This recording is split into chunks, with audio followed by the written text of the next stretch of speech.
भारत का अंतर्द्वंद ऑनलाइन विद्युत संगोष्ठी में आप सबका हार्दिक स्वागत है।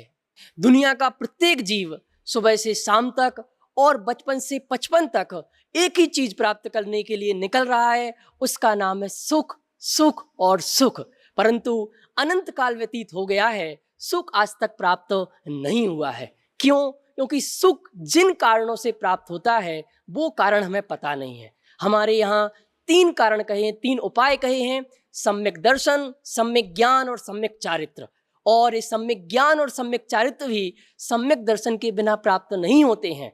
और सम्यक दर्शन प्राप्त क्यों नहीं हो पा रहा है? क्योंकि हम सम्यक दर्शन का स्वरूप नहीं समझते, सम्यक दृष्टि का जीवन कैसा होता है ये नहीं समझते हैं। तो आइए चलते हैं, सम्यक दृष्टि जीव का जीवन कैसा होता है यह जानने के लिए हमारे शास्त्रों में, हमारे इतिहास में अगर कोई सर्वोत्कृष्ट उदाहरण है तो वो उदाहरण है भरत चक्रवर्ती जी का। तो भरत चक्रवर्ती जी का अंतर्द्वंद क्या था, उनका जीवन कैसा था, ये समझने के लिए डॉक्टर हुकमचंद जी भारल साहब ने एक कृति की रचना की। उसका नाम है भरत का अंतर्द्वंद।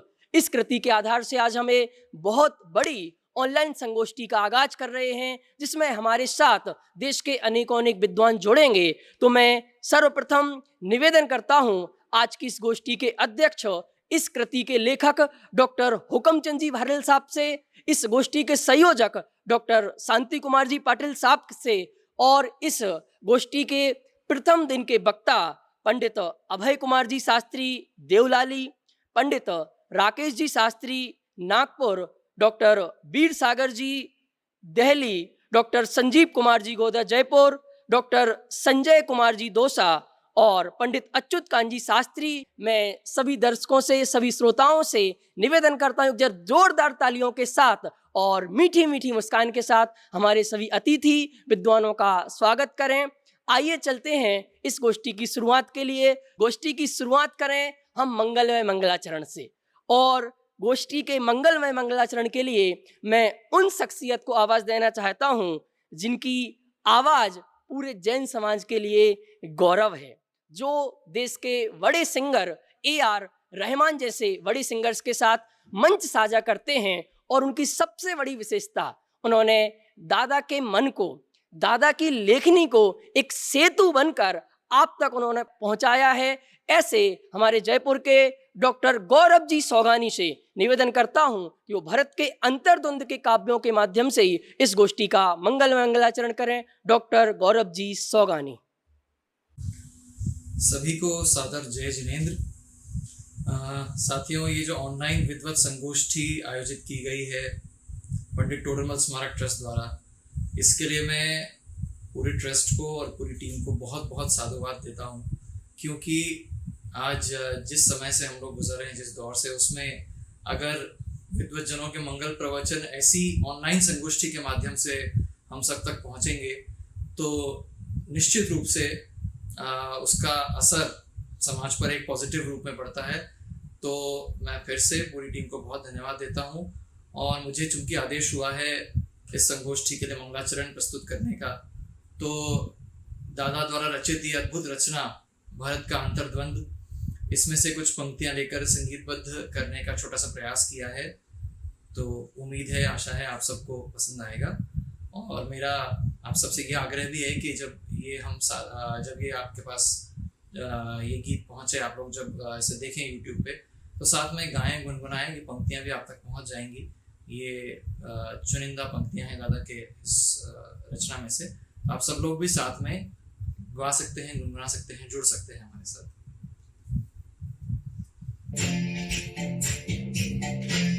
अरे रे ऋषभ देव भगवान, आपने पाया केवल ज्ञान, किया चारित्र मोह का नाश, अरे पाया आनंद महान। आपके बीते गरुदेश, बीतरागी हो गए विशेष, बीतरागी सर्वज्ञ दिनेश, दिया जग को हित कर उपदेश।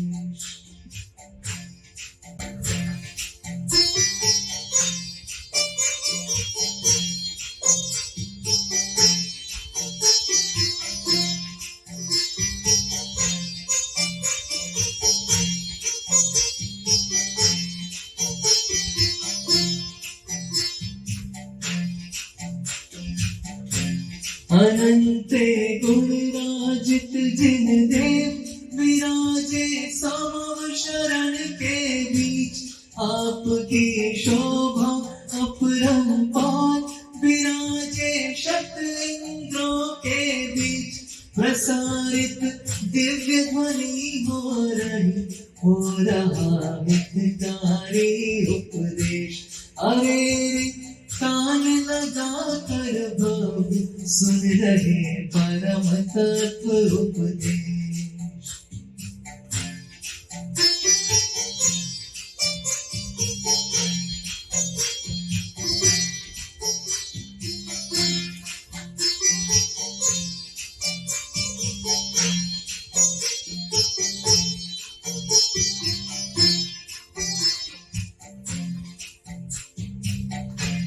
आपने कहा अनंत अनंत गुणों का पिंड आत्मारा, ऐसकी आदि है नांत अनादि अनंत आत्मारा। शांति का सागर सुख का तन स्वयं में ही पूर्ण स्वाधीन। स्वयं से बाहर निकले नहीं, स्वयं में ही है अंतर्लीन।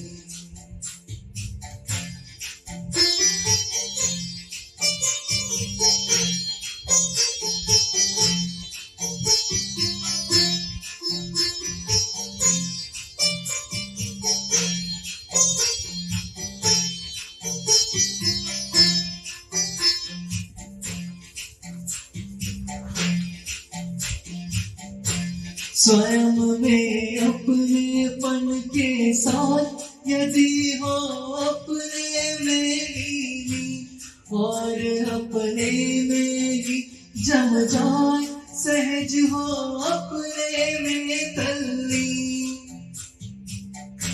सहज सुख शांति प्राप्त हो सहज आत्मा अपने में लवली। सहज हो आत्म राम मुक्ति पाहो पूर्ण स्वाधीन।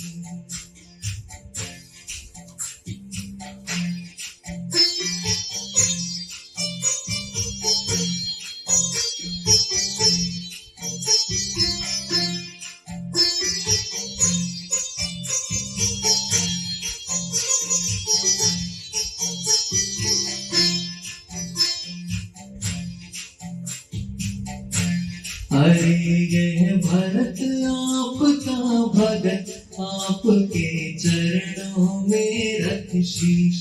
नमन करता है बारंबार, प्राप्त करना चाहे आशीष। आत्मा में ही मेरा चित निरंतर रमा रहे जिनमें, और कुछ नहीं चाहिए मुझे, आप तो है देवों के देव।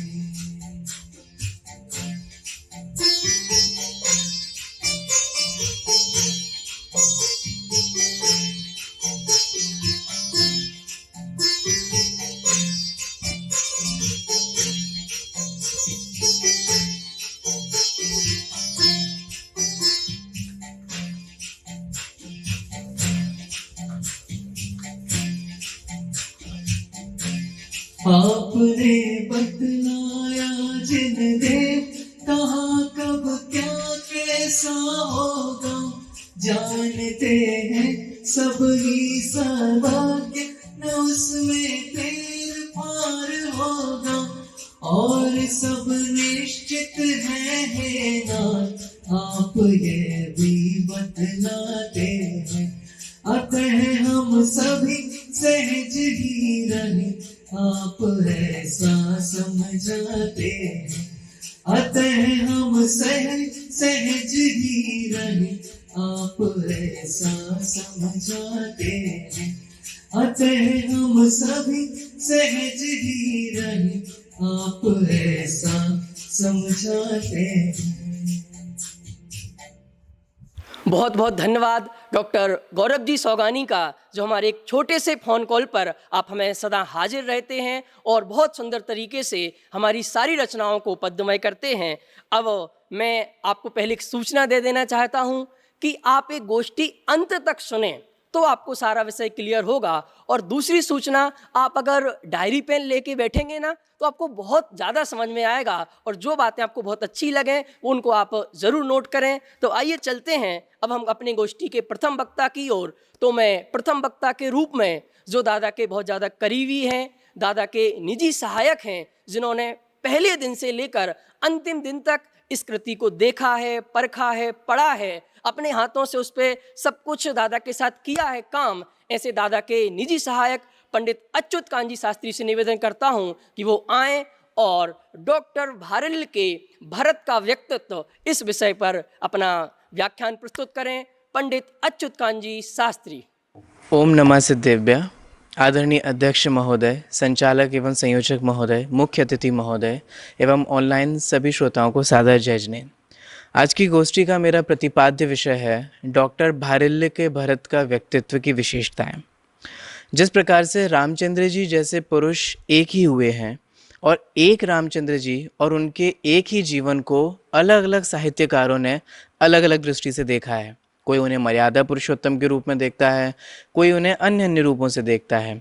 वैसे ही जैन धर्म अनुसार 12 चक्रवर्ती होते हैं, लेकिन भरत चक्रवर्ती जैसे चक्रवर्ती एक ही हुए हैं, लेकिन एक भरत चक्रवर्ती के व्यक्तित्व को साहित्यकारों ने अलग अलग दृष्टि से देखा है। यहाँ तो हम ये समझने वाले हैं कि डॉक्टर भारल्य का जो भरत है उसकी क्या विशेषताएं हैं। यद्यपि उसकी बहुत सारी विशेषताएं हैं, लेकिन उन बहुत सारी विशेषताओं को हम कैटेगराइज करके किन्हीं बिंदुओं के माध्यम से समझेंगे। सबसे पहला बिंदु हम ये समझ सकते हैं कि डॉक्टर भारल्य का जो भरत है वो सही मायने में एक सच्चा श्रावक है। जैन धर्म अनुसार अगर हम दिनचर्या वाला पाठ भी पढ़ें, बालबोध भी पढ़ें, तो हमने ये देखा है कि एक छोटे से बालक को भी ये सिखाया जाता है कि वो प्रातः उठकर नमोकार मंत्र का जाप करता है, आत्मा परमात्मा का चिंतन करता है और फिर जाकर वो जिनेंद्र भगवान के दर्शन पूजन करके के अन्य कार्यों में लगता है। आप भरत के अंतर्द्वंद के दूसरे और तीसरे अध्याय में देखेंगे कि जो भरत जी हैं वो इसी रूटीन को फॉलो करते हैं। वे नमोकार मंत्र का जाप, पंच परमेष्टि का स्मरण, आत्मा परमात्मा का चिंतन करते हैं, जो वास्तव में उनके श्रावक पने को ही दर्शाता है। भरत जी राज दरबार में भी जाते हैं तो वहाँ पर भी कोई भी कार्य शुरू करने से पहले, लौकिक कार्यों को शुरू करने से पहले भी वे पंच परमेष्टि का स्मरण करना बिल्कुल नहीं भूलते। हम लोग यह सामान्यतः ये हम समझते हैं कि धार्मिक अनुष्ठानों के वक्त तो हम पंच परमेष्टि का स्मरण करना, उनकी भक्ति करना ये याद रखते हैं, परंतु भरत जी धार्मिक अनुष्ठानों के वक्त तो ये करते ही करते हैं, लेकिन लौकिक कार्यों के वक्त भी वे पंच परमेष्टि का स्मरण करते हैं, जो हमें पुत्र जन्म के उत्सव पर और चक्र रत्न के जो उत्सव की शुरुआत हुई उसमें भी हमारे को देखने को ये मिल सकता है। जैन शास्त्रों के अनुसार एक श्रावक कौन है? श्रावक वह नहीं होता जो अपने श्रावक पने से संतुष्ट हो जाए। श्रावक वह होता है जो श्रावक रहते हुए निरंतर मुनिराज बनने की भावना भाए और यह विचार करता रहे कि अपूर्व अवसर ऐसा किस दिन आएगा। ऐसे ही हमें भरत जी के संदर्भ में भी देखने को मिलता है। जब भरत जी बाहुबली की स्तुति करते हैं और बाहुबली की स्तुति करते गए हैं तो उस समय ये कहते हैं कि हे बाहुबली स्वामी, आपने तो मुनि अवस्था की प्राप्ति करके अरहंत अवस्था की प्राप्ति कर ली है, वह अवसर मैं भी कब पाऊंगा जब मैं भी मुनि बनूंगा। तो इस रूप से इन कई सारे दृष्टिकोणों से हमें ये देखने को मिलता है कि कैसे भरत जी एक सच्चे मायने में एक श्रावक थे। अन्य विशेषता की ओर हम बढ़ें तो दूसरी विशेषताओं की मैं ये कहना चाहूँगा कि भरत जी का सद्व्यवहार अथवा लौकिक व्यवहार। सामान्यतः हम मुमुक्षु ये समझते हैं कि जिन्हें निश्चय का श्रद्धान होता है उनका व्यवहार तो रूखा सूखा सा होता होगा। वे अपने परिवार के लोगों को, समाज के लोगों को, अपने आसपास के लोगों को ठगिया बोलते होंगे और तुम तो स्वार्थी हो, सब स्वार्थ के हैं भीरी, और तुम तो सब स्वार्थ के ठगे हो, इस प्रकार की भाषा का प्रयोग करते होंगे। परंतु ऐसा नहीं है। ना तो जिनामनाय के अनुसार ऐसा होता है और ना भरत जी के जीवन में ऐसा होता है। यद्यपि भरत जी निश्चय के श्रद्धानी थे, परंतु उनका व्यवहार भी देखने लायक था। इससे हमारे को यह भी समझ में आता है कि जिनको निश्चय का श्रद्धान होता है, वास्तव में उनको ही यथार्थ व्यवहार होता है और उनका ही व्यवहार देखने लायक होता है। भरत जी जब लोगों से मिलते हैं तो ऐसे मिलते हैं कि उनमें ही मिल जाते हैं। भरत जी अपने परिवार के जनों के साथ जो व्यवहार करते हैं, जैसे मैं एक घटना को रेखांकित करूं, दूसरे अध्याय के 20वें छंद में हम ये देखेंगे कि जब भरत चक्रवर्ती को चक्र रत्न की प्राप्ति हुई, तो यद्यपि हम सभी जानते हैं कि ये उनके पुण्य के उदय से प्राप्त हुआ, लेकिन स्वयं के पुण्य के उदय से प्राप्त चक्र रत्न को वे अपना नहीं कहते, बल्कि ये कहते हैं कि हमारे परिवार में ये चक्र रत्न उत्पन्न हुआ है। ये वास्तव में छोटी छोटी चीजें हैं जो उनके लौकिक व्यवहार को बहुत मधुरतम बनाते हैं। अगली विशेषता की ओर हम बढ़ें तो भरत जी एक योग्य शासक के रूप में भी हमारे को दिखाई देते हैं। भरत के अंतर्द्वंद में जो एक्चुअल में डॉक्टर भारेल द्वारा लिखा गया है, उसमें एक राजनीतिक सोच भी हमारे को देखने में आती है। एक योग्य शासक कौन होता है, एक योग्य राजा कौन होता है? क्या वो योग्य राजा होता है जो अपने राज्य प्राप्ति के लिए निर्मम जीवों की हत्या करे? नहीं, वास्तव में यहाँ पर भरत जी का उद्देश्य, दिग्विजय यात्रा का उद्देश्य, उनके शासन व्यवस्था, उनकी एक एक चीज अद्भुत है और देखने लायक है और जिनामना की दृष्टि से अहिंसक है, जो बहुत इंपॉर्टेंट है। जैसे हम समझें भरत जी के दिग्विजय का उद्देश्य क्या हो सकता है? क्या भरत जी के दिग्विजय का उद्देश्य यह है कि वो 6 खंड के अधिपति बन जाएं? ऐसा बिल्कुल भी नहीं है। स्वयं लेखक तीसरे अध्याय के 18वें, 20वें, 22वें और 32वें छंद आदि में ये कहते हैं कि दिग्विजय का उद्देश्य ये नहीं है कि मैं 6 खंड का अधिपति हो जाऊं। वास्तव में दिग्विजय का उद्देश्य तो ये है कि ये जो 6 खंडों में बटा हुआ, ये खंडों में बटा हुआ ये जो हमारा भरत क्षेत्र है, वह अखंड हो सके। क्यों हो सके अखंड? क्योंकि अगर ये भरत क्षेत्र अखंड होगा तो इसके विकास की योजनाएं बनाई जा सकेंगी। इसी प्रकार से हम अन्य को देखें तो उद्देश्य तो बहुत अच्छा है। जगत में कहा जाता है कि अगर साध्य अच्छा हो तो उसके लिए कैसे भी साधनों का प्रयोग किया जाए, ठीक है। तो भरत जी का उद्देश्य तो बहुत अच्छा है, साध्य तो बहुत अच्छा है, तो साधन का प्रयोग हिंसा भी करें तो भी ठीक नहीं। वे साधन का भी प्रयोग जो करते हैं वह भी अहिंसक साधन का प्रयोग करते हैं। वे सभी राजाओं को समझाते हैं। एक बहुत ही इंपॉर्टेंट बात जो हमें यहाँ लेखक के ध्यान देने योग्य है, शास्त्रों में हमने इसे दिग्विजय यात्रा पढ़ा है। चक्रवर्ती जब 6 खंड के लिए निकलता है तो उसे दिग्विजय यात्रा कहा जाता है, परंतु लेखक ने इस दिग्विजय यात्रा को एकत्व यात्रा और सद्भाव यात्रा के रूप में प्रसिद्ध कर दिया है। ये कैसी एकत्व यात्रा है? ये वास्तव में चक्रवर्ती ने लोगों को नहीं जीता, राजाओं को भी नहीं जीता, चक्रवर्ती ने तो लोगों के अथवा राजाओं के दिलों को जीता। कैसे जीता दिलों को? मधुर वचनों से, इष्ट वचनों से। और इन मधुर वचनों को बोलकर ही वास्तव में दिग्विजय यात्रा हुई। और इनका जो दिग्विजय यात्रा को क्रियान्वय भी जो किया वो भी समझाइश से ही किया। अगर हम नीति की बात करें तो साम और दाम से ही बात किया, दंड और भेद की नीति यहाँ पर नहीं अपनाई गई। तो इस प्रकार से यहाँ पे हमें भरत चक्रवर्ती एक योग्य शासक के रूप में नजर आते हैं, जो विकास की योजनाओं को मद्देनजर रखते हुए दिग्विजय यात्रा के लिए निकलते हैं और सिर्फ उन योजनाओं को अधूरा ही नहीं छोड़ते। आप भरत के अंतर्द्वंद में पढ़ेंगे वो योजनाओं को क्रियान्वय भी करते हैं, सड़कें बनवाते हैं और अन्य अन्य व्यवस्थाएं करते हैं। अगली विशेषता की ओर हम बढ़ेंगे, पारिवारिक एकता। बहुत इंपॉर्टेंट होता है। हमें ऐसे कई राजाएं मिल जाते हैं इतिहास जब हम पढ़ते हैं कि जिन्होंने अपने बाप को मार दिया, अपने भाई को मार दिया। किस लिए? ताकि वो शासन कर पाए, उन्हें राज्य की प्राप्ति हो सके। परंतु भरत चक्रवर्ती इसके अपवाद थे। उन्होंने पिताजी को, भाई को हिंसक रीति से अथवा किसी राजा को हिंसक रीति से अपना करके इस राज्य की प्राप्ति नहीं की। उन्होंने अहिंसक रीति से ही उसे अपनाया और पारिवारिक एकता को कायम रखते हुए वे 6 खंड के अधिपति बने। भरत और बाहुबली का भातृ स्नेह वास्तव में देखने लायक है। बहुत ऐसे अवसर हमें भरत के अंतर्द्वंद में देखने को मिलते हैं जो भरत और बाहुबली के प्रेम को दर्शाते हैं। समय अभाव के कारण आप स्वयं देख लीजिए। हम आगे की विशेषता की ओर बढ़ते हैं। अगली विशेषता और जो वास्तव में सबसे इंपॉर्टेंट विशेषता है, मैं आपसे ही बोलता हूँ। आप सोचिए, भरत के अंतर्द्वंद पे पूरा का पूरा भरत जी के बारे में लिखा है। क्यों? इसलिए क्योंकि वो एक योगी शासक थे। क्या इसलिए कि उनका व्यवहार बहुत अच्छा था? क्या इसलिए कि वे पारिवारिक एकता को कायम रखते थे? नहीं, मात्र इन विशेषताओं के कारण भरत हमारे नायक नहीं हो सकते, इस काव्य के नायक नहीं हो सकते। भरत जी इस काव्य के नायक इसलिए हैं क्योंकि वे सम्यक दृष्टि हैं, और वे सम्यक दृष्टि भरत घर गृहस्थी में रहते हुए कैसे अपने सम्यक्त को कायम रखता है, आत्मरुचि को कायम रखता है, और कैसे बाई में हमें ये सब कार्य करते हुए दिखाई देते हैं। अब सम्यक दृष्टि भरत के हमें भोग भी यहाँ पर बताए जाएंगे, समझाए जाएंगे। अब इसकी विशेषता हम देखें।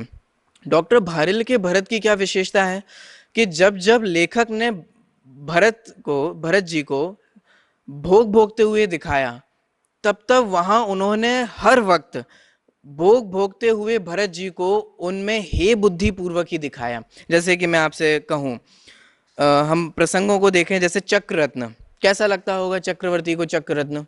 हमें लगता है अच्छा ही लगता होगा, क्योंकि जिसके कारण उसने 6 खंडों पर विजय प्राप्त करी, ऐसा चक्ररत्न तो बहुत अच्छा है। लेकिन नहीं, आप स्वयं पढ़ेंगे तो ये देखेंगे, चौथे अध्याय के 22वें, 28वें, 51 और 52 छंद में हमें यह दिखाया गया कि चक्रवर्ती उस चक्ररत्न को दुष्चक्र बोलते हैं, और ये कहते हैं कि मैं अभाग्यशाली हूं जो ये चक्ररत्न की प्राप्ति हुई। क्यों भाई, तुम अभाग्यशाली क्यों हो? क्योंकि इसके प्राप्ति के कारण ही तुम्हें यात्रा के लिए निकला, और इस यात्रा के लिए निकला माने में दिव्य ध्वनि का लाभ नहीं ले पाया। ये वास्तव में उनकी आत्मरुचि, तत्व के प्रति रुचि, स्वाध्याय के प्रति रुचि को ही दर्शाती है। हम सभी जानते हैं भरत चक्रवर्ती की कितनी शादियां हुई, जग प्रसिद्ध है, 96,000। अच्छा लगता होगा ना उनको, लेकिन लेखक ने इस रूप से नहीं दर्शाया। यहाँ भरत जी स्वयं अपने अमात्यों से ये कहते हैं, अपने मंत्रियों से ये कहते हैं कि मुझे ये इतनी शादी करना बहुत अखरता है, अच्छा नहीं लगता, हमें कुछ तो विराम करना होगा, कुछ तो सोचना होगा। तो यहाँ पर फिर मंत्री और भरत जी की बहुत सुंदर कन्वर्सेशन होती है, जो चौथे अध्याय में देखने लायक है। आप उसे अवश्य देखिए। चक्रवर्ती को चक्रवर्तित्व पद भी कैसा लगता है, यह भी वस्तुतः देखने लायक है। आप पुनः चौथे अध्याय के 43 नंबर के छंद का अवलोकन करें। तो चक्रवर्ती अपने आप को क्या मानते हैं?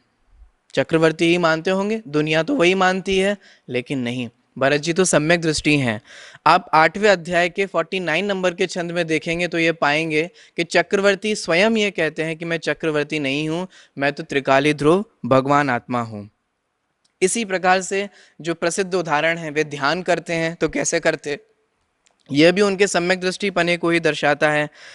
अब मैं थोड़ा एक स्टेप आगे बढ़ते हुए, जो डॉक्टर भारिल के भरत की विशेषता है, वो वास्तव में तो ये है कि दादा का जो भरत है वो चक्ररत्न के प्रति अनासक्ति को ही दर्शाता है। एक बहुत प्रसिद्ध घटना है जो हमारे जगत में इस बात से प्रचलित है कि भरत जी ने बाहुबली जी पर चक्र चलाया, परंतु इस घटना को लेखक ने इतनी सुंदर और मार्मिक दृष्टि से प्रस्तुत किया है जो देखने लायक है। ये पूरी घटना भरत और बाहुबली के स्नेह को दर्शाती है, भरत और बाहुबली के प्रेम को दर्शाती है, और मैं अगर सम्यक्त की अपेक्षा कहूँ तो भरत जी के सम्यक्त को दर्शाती है।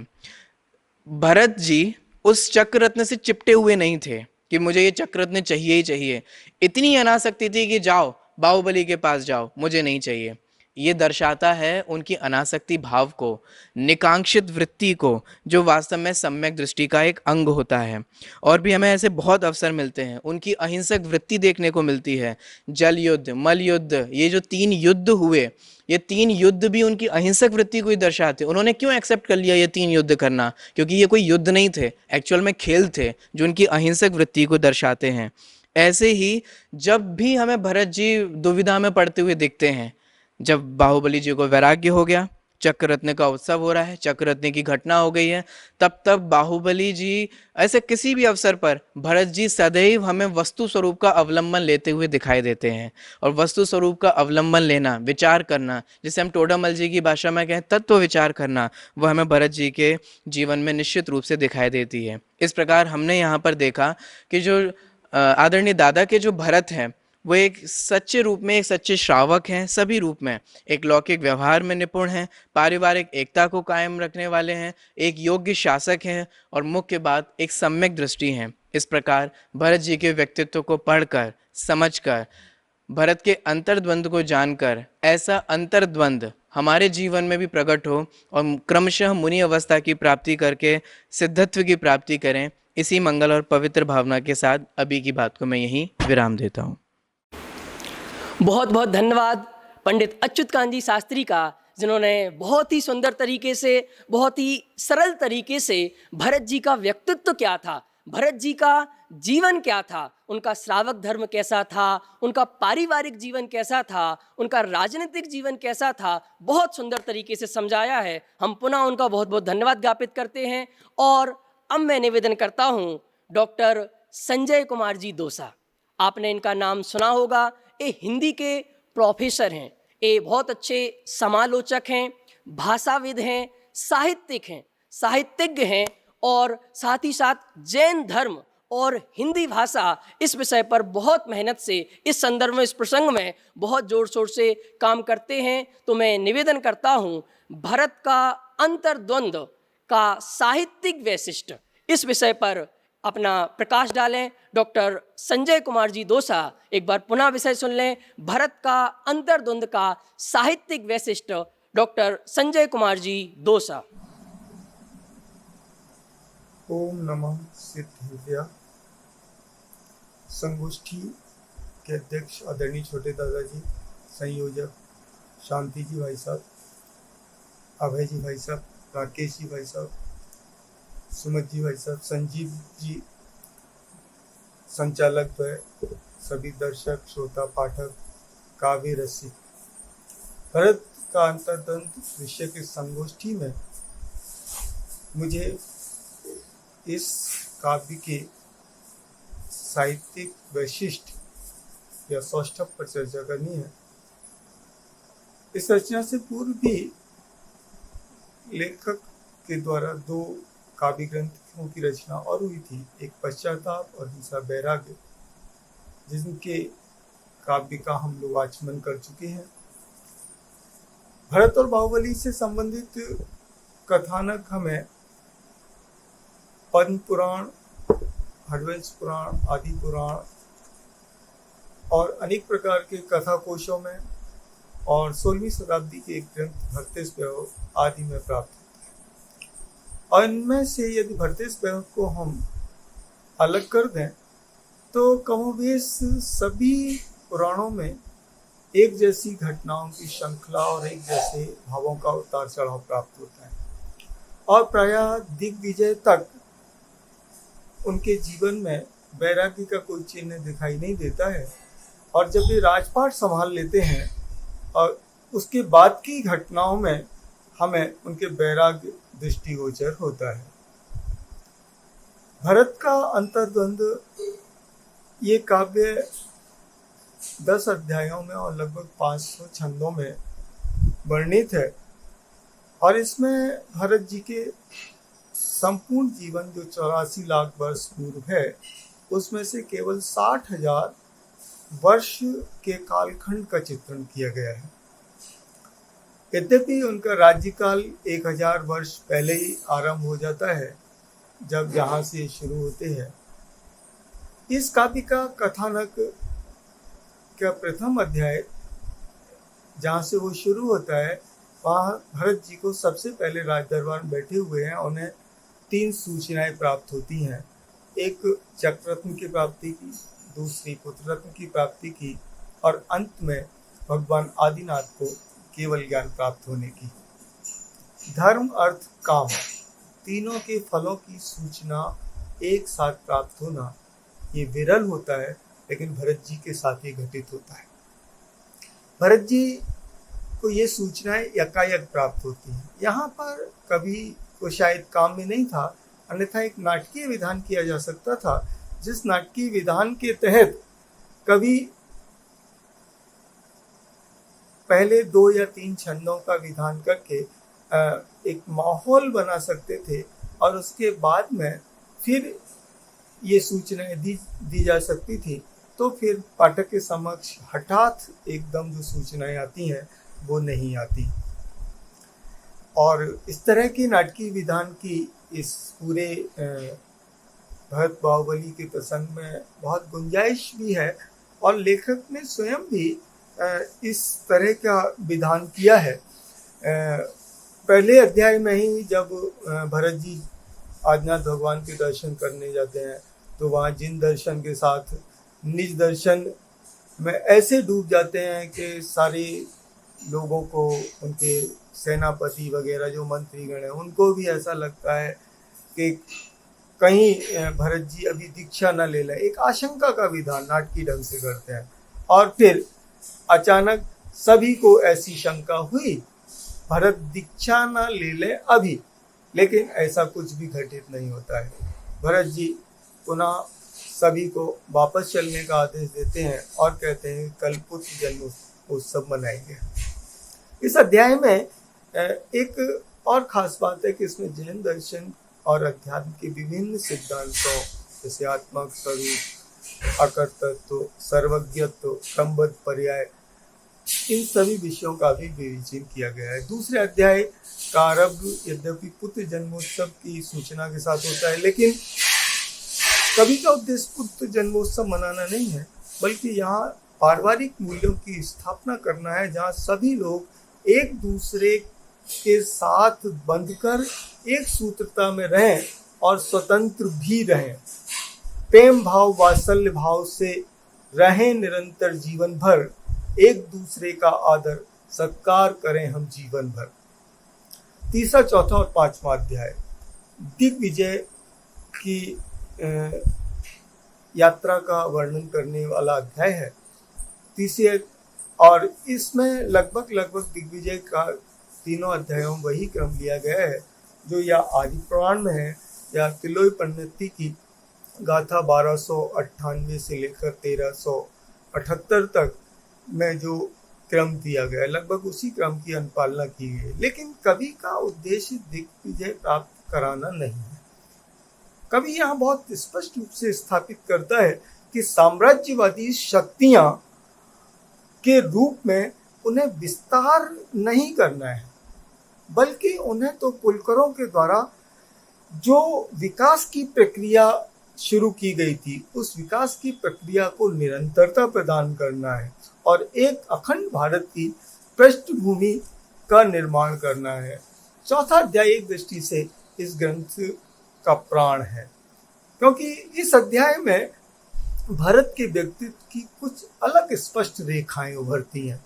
भरत अंतर्द्वंद से ग्रस्त है, लेकिन दिग्विजय के लिए अभिशप्त है, आत्मजयी है, अनासक्त भोगी है। भरत को दो सिरे अपनी अपनी तरफ खींच रहे हैं। एक वो सिरा है जो उनके अंतस से जुड़ता है, एक वो सिरा है जो उन्हें कर्तव्य की ओर ले जाता है। और भरत कुछ तय करना उनके लिए मुश्किल होता है, लेकिन अच्छा हो कि उनके सेनापति जय कुमार उन्हें आश्वस्त करते हैं और सारे के सारे झंझटों से मुक्त कर देते हैं। चौथे अध्याय में प्रतिबिंबित भरत का चरित्र उन्हें संपूर्ण पुराण साहित्य से एकदम भिन्न और अभूतपूर्व भरत के रूप में दिखाता है। पांचवा अध्याय में शेष 3 खंडों की विजय यात्रा है, और लेकिन यहाँ भी उद्देश्य अनासक्त भोगी भरत के चरित्र का वर्णन करना है। छठे अध्याय में चक्र गोपुर में आकर के रुक जाता है। कोई कहता है कि ये इसलिए रुक गया क्योंकि स्वयं बाहुबली जी नहीं आए, भरत जी को खेद होता है, वो अपनी भूल को स्वीकार करते हैं और एक कुशल दूत के माध्यम से बाहुबली को निमंत्रण भेजते हैं। बाहुबली उनके उस प्रेम भाव को समझते हैं, स्वीकार करते हैं, लेकिन एक आशंका के बस होकर के वो युद्ध क्षेत्र में मिलने का निर्णय करते हैं। 7वें अधिकार में युद्ध होता है, लेकिन वो छद्म युद्ध है। दोनों को ही काम में नहीं है कि वो युद्ध करें, दोनों ही एक दूसरे को जीतता हुआ देखना चाहते हैं। सचमुच युद्ध के अंत में दोनों जीत जाते हैं। एक मोक्ष मार्ग की राह पकड़ लेता है तो दूसरा चक्रवर्ती की राह पकड़ लेता है। वास्तव में 6वां 7वां अध्याय बाहुबली और भरत के संदर्भों का आगम में आए हुए संपूर्ण संदर्भों का अध्यात्म के आलोक में पुनः पाठ है।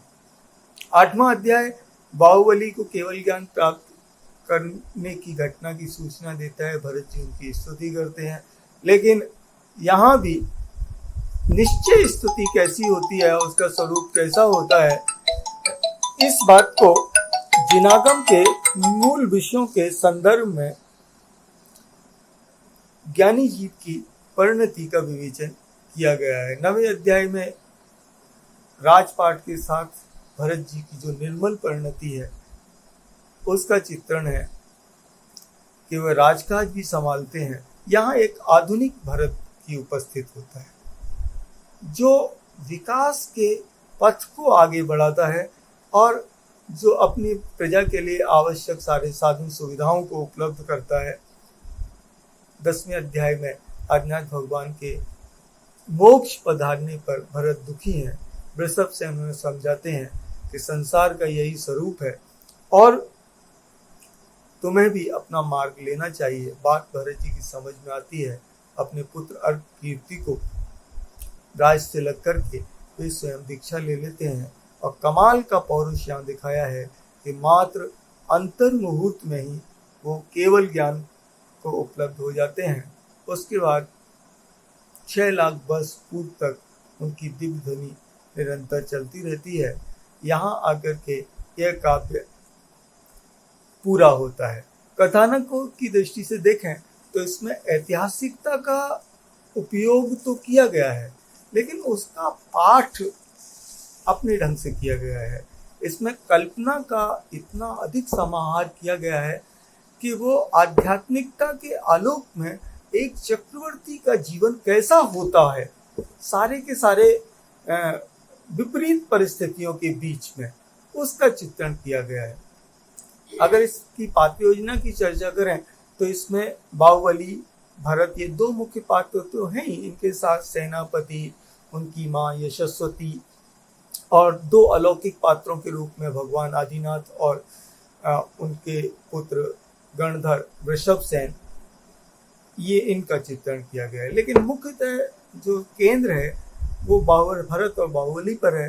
भरत पुराणों में वर्णित भरत जैसे नहीं है और बाहुबली भी पुराणों में वर्णित बाहुबली जैसे नहीं है।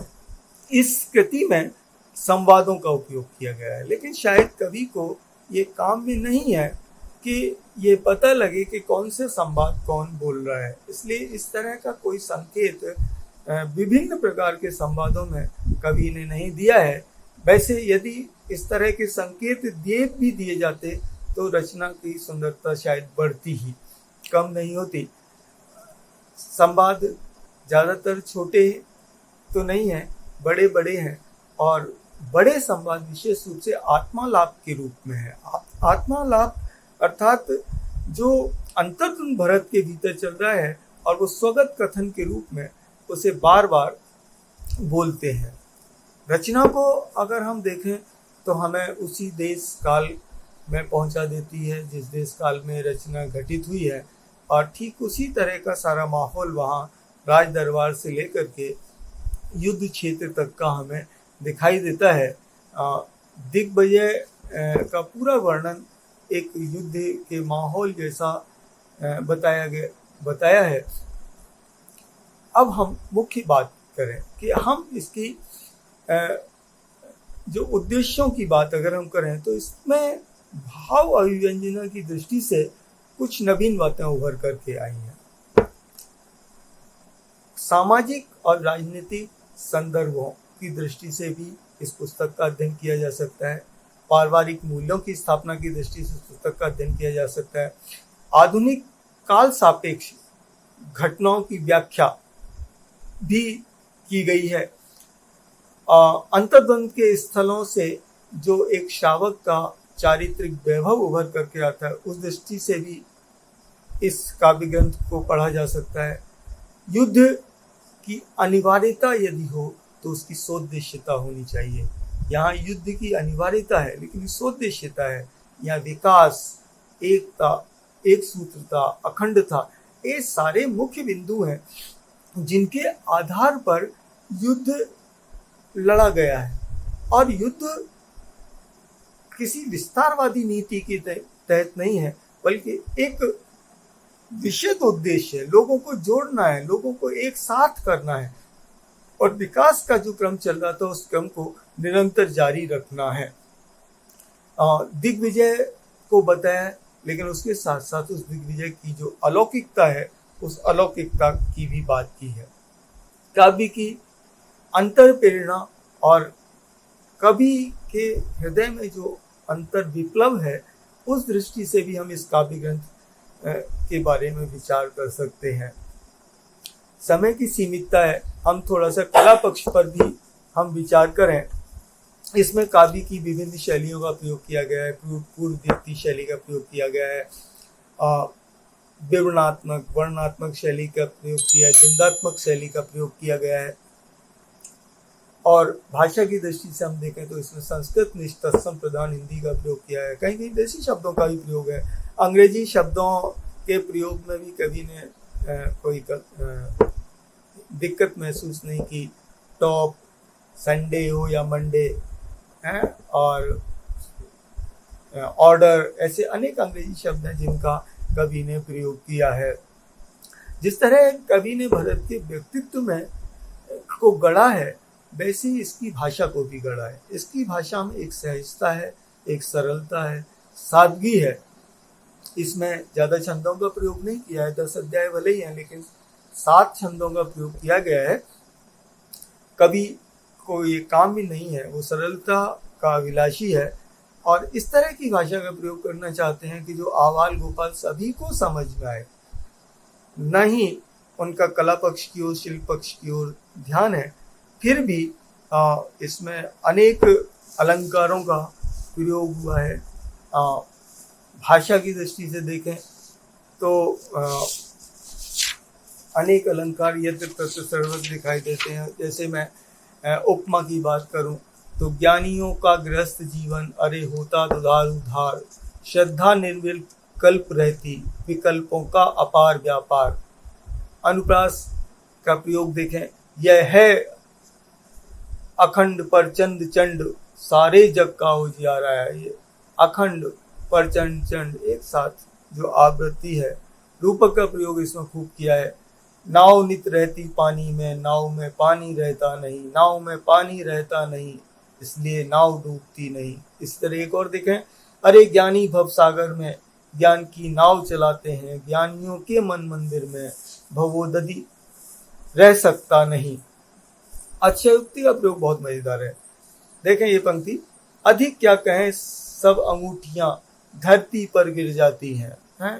भरत जब ध्यान में लीन होते हैं तो इतने शिथिल हो जाते हैं कि उनके हाथ की सारी अंगूठियां जमीन पर गिर जाती हैं। अतिशयोक्ति का प्रयोग है। यमक का प्रयोग देखें, अंक शब्द का 2 बार प्रयोग, अलग अलग अर्थ। जिन्हें अंक में लेकर जिनने अंक और अक्षर विद्या, है ना, जिन्हें ब्राह्मी और सुंदरी को अंक में लेकर गोद में बैठाल करके अंक और अक्षर की विद्या उन्होंने दी थी। इसी तरह से उदाहरण, दृष्टांत, विभावना, इन अलंकारों का भी प्रयोग है। और विसंगति अलंकार तो इस पूरे काव्य में आद्यंत विद्यमान है। हम भरत के चरित्र की जो विसंगति है वो विसंगति संपूर्ण कथनों में आई है, जहाँ किम कर्तव्य विमूढ़ वाली भी स्थितियां हैं और कहीं कहीं निर्णय वाली भी स्थितियां हैं। कुल मिलाकर के हम देखें तो ये काव्य अद्भुत है। चिंतन की दृष्टि से एक नया चिंतन प्रस्तुत करता है। साहित्य के कुछ नए आयामों को हमारे सामने रखता है और सभी दृष्टियों से सचमुच यह अद्भुत काव्य है। इन्हीं शब्दों के साथ मैं अपनी वाणी को विराम देता हूँ। जय जिनेंद्र। बहुत बहुत धन्यवाद डॉक्टर संजय कुमार जी दोसा का, जिन्होंने बहुत ही सरल भाषा में, सरल शब्दों में की बताया है कि इसमें 10 अध्यायों में क्या विषय वस्तु है। दादा ने 10 अध्यायों में क्या बताया है, इसमें काव्यात्मक दृष्टि से क्या विवेचन किया है, साहित्यिक दृष्टि इस काव्य की क्या है, इस काव्य की भाषा कैसी है, इसके छंद कैसे हैं, इसके अलंकार कैसे हैं, इत्यादि सभी शिल्प पक्षों से और भाव पक्षों से इस काव्य की विवेचना की। मैं पुनः डॉक्टर संजय कुमार जी दोसा का धन्यवाद ज्ञापित करता हूं कि अपना अमूल्य समय हम सबके लिए प्रदान किया। और अब मैं निवेदन करता हूं जैन समाज के लोकप्रिय विद्वान और जिन्हें चारों अनुयोगों का बहुत गहराई से अध्ययन है, जिन्होंने अपना पूरा जीवन तत्व ज्ञान के लिए समर्पित कर दिया है, ऐसे डॉक्टर संजीव कुमार जी गोधा को कि जो आए और दिग्विजय यात्रा का वर्णन इस विषय पर अपना व्याख्यान प्रस्तुत करें। डॉक्टर संजीव कुमार जी गोधा। ओम नमः सिद्धेभ्यः। सम्माननीय दादा, सम्माननीय मंच और सभी अतिथियों, आदरणीय दादा की नवीनतम कृति भरत का अंतर्द्वंद, उसे आधार बनाकर आज यहाँ सेमिनार का आयोजन चल रहा है और इस सेमिनार में मेरा विषय है भरत की दिग्विजय यात्रा। भरत का अंतर्द्वंद जो दादा के द्वारा लिखा गया, ये पूरा का पूरा अंतर्द्वंद ही उसकी दिग्विजय यात्रा के लिए समर्पित है। यह तो सभी लोग जानते हैं कि भरत चक्रवर्ती को एक साथ तीन शुभ सूचनाएं मिली थी, जिनमें ऋषभदेव स्वामी को केवल ज्ञान की प्राप्ति, पुत्र का जन्म और चक्र रत्न की प्राप्ति। पहले अध्याय में दादा ने चर्चा की केवल ज्ञान उत्सव मनाने की, दूसरे में पुत्र जन्मोत्सव मनाने की चर्चा की और तीसरे अध्याय में वे दिग्विजय यात्रा के लिए निकले। यहाँ बहुत महत्वपूर्ण बात समझने योग्य यह है कि दादा शायद इस पूरे कथानक के माध्यम से बतलाना चाहते हैं कि किसी भी व्यक्ति के लिए जो एक आराधक है, ज्ञानी है, मोक्ष मार्गी है, धर्म नंबर 1 पर है। सबसे पहले धर्म और सेकंड नंबर पर है परिवार और उसके बाद में है राजनीति, समाज, दुनियादारी। भरत चक्रवर्ती ने यही किया। सबसे पहले केवल ज्ञान कल्याणक की पूजा की और केवल ज्ञान कल्याणक की पूजा करने के बाद 6 खंड को जीतने के लिए नहीं निकल गए, दिग्विजय यात्रा के लिए नहीं निकल गए। उन्होंने परिवार को संभाला, पुत्र का जन्मोत्सव मनाया और उसके बाद दिग्विजय यात्रा के लिए निकले। भरत चक्रवर्ती की दिग्विजय यात्रा माने 6 खंडों की यात्रा। वो 6 खंडों का क्या स्वरूप है और किस तरह से भरत चक्रवर्ती ने 6 खंडों को जीता और उसमें किस तरह की नीतियों को अपनाया, बहुत ही सुंदर और मार्मिक ढंग से दादा ने इन सब बातों का वर्णन किया है। मैं उन सारी बातों को आपके बीच में रखूं उससे पहले चंद क्षणों के लिए आप एक बार देखें भौगोलिक स्थिति के बारे में कि आखिर ये दुनिया किस प्रकार की है। एक नक्शा आपके सामने दिखाई दे रहा है, यह है भारत क्षेत्र नहीं, जम्बू द्वीप का नक्शा है। गोलाकार है जम्बू द्वीप। रोजाना पूजन में, महार्घ में हम बोलते हैं जम्बू द्वीपे। और ये जो जम्बू द्वीप गोलाकार दिखाई दे रहा है, इसी जम्बू द्वीप का एक छोटा सा हिस्सा, जिसे कहने के लिए तो हम छोटा कह रहे हैं, एक क्षेत्र है। ये है सबसे नीचे, जिस क्षेत्र का नाम है भरत क्षेत्र। यह भरत क्षेत्र हिमवन नाम का पर्वत, ये जो आपको पूरब से पश्चिम तक ये फैला हुआ दिखाई दे रहा है, यह हिमवन नाम का पर्वत है। इस हिमवन नाम के पर्वत से 2 नदियां बह रही हैं, एक पूरब दिशा की ओर जिसका नाम है गंगा और एक पश्चिम दिशा की ओर जिसका नाम है सिंधु नाम की नदी। बीच में एक विजयार्ध नाम का पर्वत है। मैं आपको इसी भरत क्षेत्र के नक्शे को एक अलग चित्र के माध्यम से दिखाता हूं।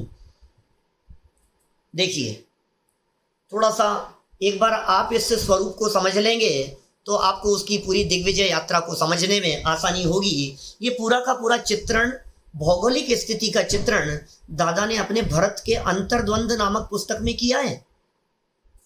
आप एक बार इस नक्शे को 2 मिनट में यदि समझ लेंगे तो आप समझ पाएंगे कि उसकी दिग्विजय यात्रा किस प्रकार से हुई है। जम्बू द्वीप में सबसे पहला एक पर्वत है। इस पर्वत का नाम है हिमवन। ये ऊपर पर्वत दिखाई दे रहा है, यहाँ हिमवन नाम का पर्वत। और इस पर्वत की दक्षिण दिशा में भरत क्षेत्र है, जो 3 तरफ से तो लवण समुद्र से घिरा हुआ है। 3 साइड में तो समुद्र है भरत क्षेत्र के और एक साइड में हिमवन नाम का पर्वत है। इस हिमवन पर्वत पर मौजूद पद्म नाम के सरोवर से 2 नदियां निकलती है। एक का नाम है गंगा नदी और दूसरे का नाम है सिंधु नदी। ये 2 नदियां आप नज़दीक से देखेंगे आपको यहाँ निकलती हुई दिखाई दे रही है। एक का नाम है गंगा और दूसरे का नाम है सिंधु। ये दोनों नदियां जो निकल रही हैं आप देख पा रहे हैं यहाँ सामने दृश्य। बीच में एक विजयार्ध नाम का पर्वत है। इस गंगा नदी विजयार्ध पर्वत की गुफा से नीचे निकलती है। सिंधु नदी भी विजयार्ध पर्वत के नीचे से गुफा से नीचे निकलती है और निकलती हुई बाहर लवण समुद्र में जाकर के मिल जाती है। आप देख पा रहे हैं एक बीच में विजयार्ध नाम का पर्वत और दोनों तरफ गंगा और सिंधु नाम की नदियाँ। इन दोनों नदियों और बीच के पर्वत के कारण पूरा का पूरा भारत क्षेत्र 6 खंडों में विभाजित हो गया। ये वे 6 खंड हैं जिन 6 खंडों की विजय प्राप्त करेंगे हमारे सम्राट भरत। बीच के खंड का नाम है आर्य खंड और 1, 2, 3, 4 और 5 इन 5 हिस्सों का नाम है म्लेच्छ खंड। भरत चक्रवर्ती रहते हैं यहाँ। इस जगह पर है भरत चक्रवर्ती की अयोध्या, जहाँ अयोध्या के वे राजा हैं। अचानक चक्र रत्न प्रकट हो गया। जैसे ही चक्र रत्न प्रकट हुआ, दोनों उत्सवों को मनाने के बाद केवल ज्ञान उत्सव और फिर उसके बाद पुत्र जन्मोत्सव ये मनाने के बाद भरत चक्रवर्ती ने योजना बनाई, अपने सेनापति को बुलाया और सेनापति को बुला करके कहा कि चलो दिग्विजय की शुरुआत करते हैं, चलते हैं हम दिग्विजय के लिए। और फिर उसके बाद में दादा बीच बीच में वैराग्य की चर्चाएं करते रहते हैं, उसकी साधना की चर्चाएं बतलाते रहते हैं। जहाँ भी काम शुरू करता है नमोकार मंत्र से, मंगलाचरण से कार्य को शुरू करता है, माने बीच बीच में तत्व चर्चाएं और ये सब चलती रहती है। उसने कहा कि भाई देखो, हम दिग्विजय के लिए निकल रहे हैं। सबसे पहले मंत्री जी एक काम करो, आप यहाँ से पूर्व दिशा की तरफ जाओ और गंगा नदी के किनारे जितने भी आपको दिखाई देते हैं राजा लोग छोटे छोटे से देशों में जो बटे हुए हैं, उनको जाकर के समझाओ। और वहाँ जाकर के हमें क्या समझाना है? हमें लड़ना नहीं है, हमें किसी को अधीन नहीं बनाना है, लेकिन उन्हें अखंडता और एकता की कीमत बतलाओ। छोटे छोटे से राजा हैं, आपस में लड़ते झगड़ते रहते हैं, विकास नहीं हो पाता है, समृद्धि नहीं हो पाती है, सिंचाई नहीं हो पाती है, खेती नहीं हो पाती है, खेत खलियानों में समृद्धि नहीं आ पाती है। गंगा नदी का इतना पानी बहता है लेकिन उसका कोई उपयोग नहीं हो पाता है। तो ये छोटे छोटे से लड़ झगड़ करके रह जाते हैं। माने उस विकास के लिए संगठन और एकता की उपयोगिता को इतना बखूबी वर्णन करके बतलाया है कि आप जब मूल को पढ़ेंगे तभी आप समझ पाएंगे कि दादा क्या बात कहना चाहते हैं। समझाओ उनको। और फिर उन्होंने वहाँ समझाया और समझा करके दिग्विजय यात्रा भरत की प्रारंभ हुई पूर्व दिशा की ओर से। इस गंगा नदी के किनारे जो भरत क्षेत्र पर यहाँ जो भी मौजूद थे राजागण, उनको समझाया और समझा करके उन सबको जीत लिया। वास्तव में बीच बीच में दादा इतनी मार्मिक बातें कहते हैं, जीतना प्रयोजन नहीं है, संगठन उपयोगी है। बीच बीच में इतनी अच्छी अच्छी बातें कहते हैं, सुनो सेनापति, हमें लड़ना नहीं है किसी से भी, हमें राजाओं को जीतना नहीं है, हमें राजाओं को अपना बनाना है। अपनेपन की कीमत बतलाते हैं, हमें उनका दिल जीतना है, हमें उनका मन जीतना है, राजाओं को नहीं जीतना है। राजाओं को जीतेंगे तो वे शत्रु बन जाएंगे। और जब राजाओं को जीतने की उस चर्चा के अंतर्गत अपनेपन की बात करते हैं तो बीच में ही दादा बीच बीच में छंदों में अपनेपन को सम्यक दर्शन कहते हुए उसकी व्याख्याएं करने लगते हैं। माने बीच बीच में अध्यात्म की चर्चाएं आ जाती है, राजनीति की चर्चाएं आ जाती है, नैतिकता की चर्चाएं आ जाती है, कूटनीति क्या होती है और साम दाम दंड भेद से किस तरह से शासन चलाया जाता है, एक राजा के कर्तव्य क्या होते हैं, परिवार के प्रति क्या कर्तव्य है, धार्मिक उसका जीवन किस प्रकार का होना चाहिए और उसका व्यक्तिगत जीवन जो धर्म सहित किस तरह से नीति निर्धारण करता है। ये बड़े गजब के चित्रण इस कृति के अंदर सामने उभर करके आए हैं। यहाँ से पूर्व दिशा की तरफ जीत लिया, फिर वापस लौट करके आए, फिर इधर सिंधु नदी बह रही है, इस सिंधु नदी के पार जाकर के इधर भी जीत लिया। बीच बीच में कहते हैं भाई यदि ये राजा आपस में लड़ते झगड़ते रहेंगे तो पूर्व से पश्चिम तक, उत्तर से दक्षिण तक सड़कें कैसे बन पाएगी। 32,000 राज्यों के अंदर बटा हुआ है पूरा का पूरा भारत क्षेत्र। हमें बांटना नहीं है, वो टुकड़ों की वजह से काम नहीं हो पाते हैं।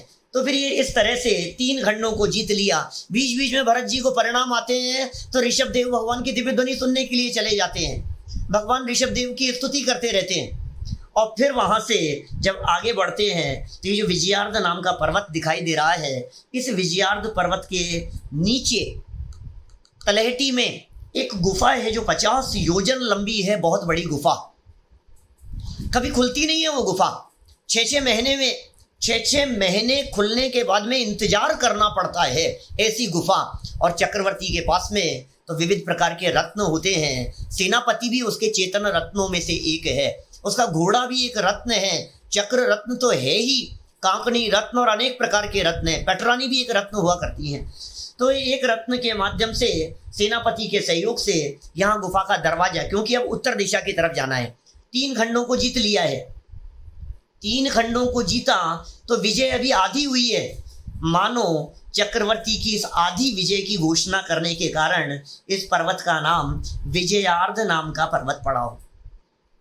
विजयार्ध। अब दक्षिण दिशा से उत्तर दिशा की ओर जाना है। भरत चक्रवर्ती को सेना को साथ में लेकर के जाना है।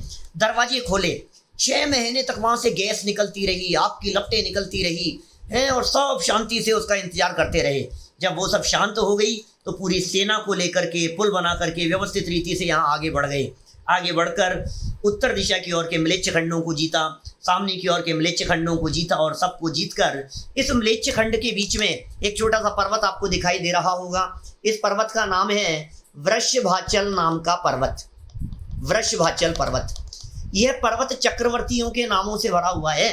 चक्रवर्ती सम्राट 6 खंडों को जीतने के बाद जब वहां जाते हैं तो सोचते हैं मेरे जैसा कौन चक्रवर्ती हुआ होगा।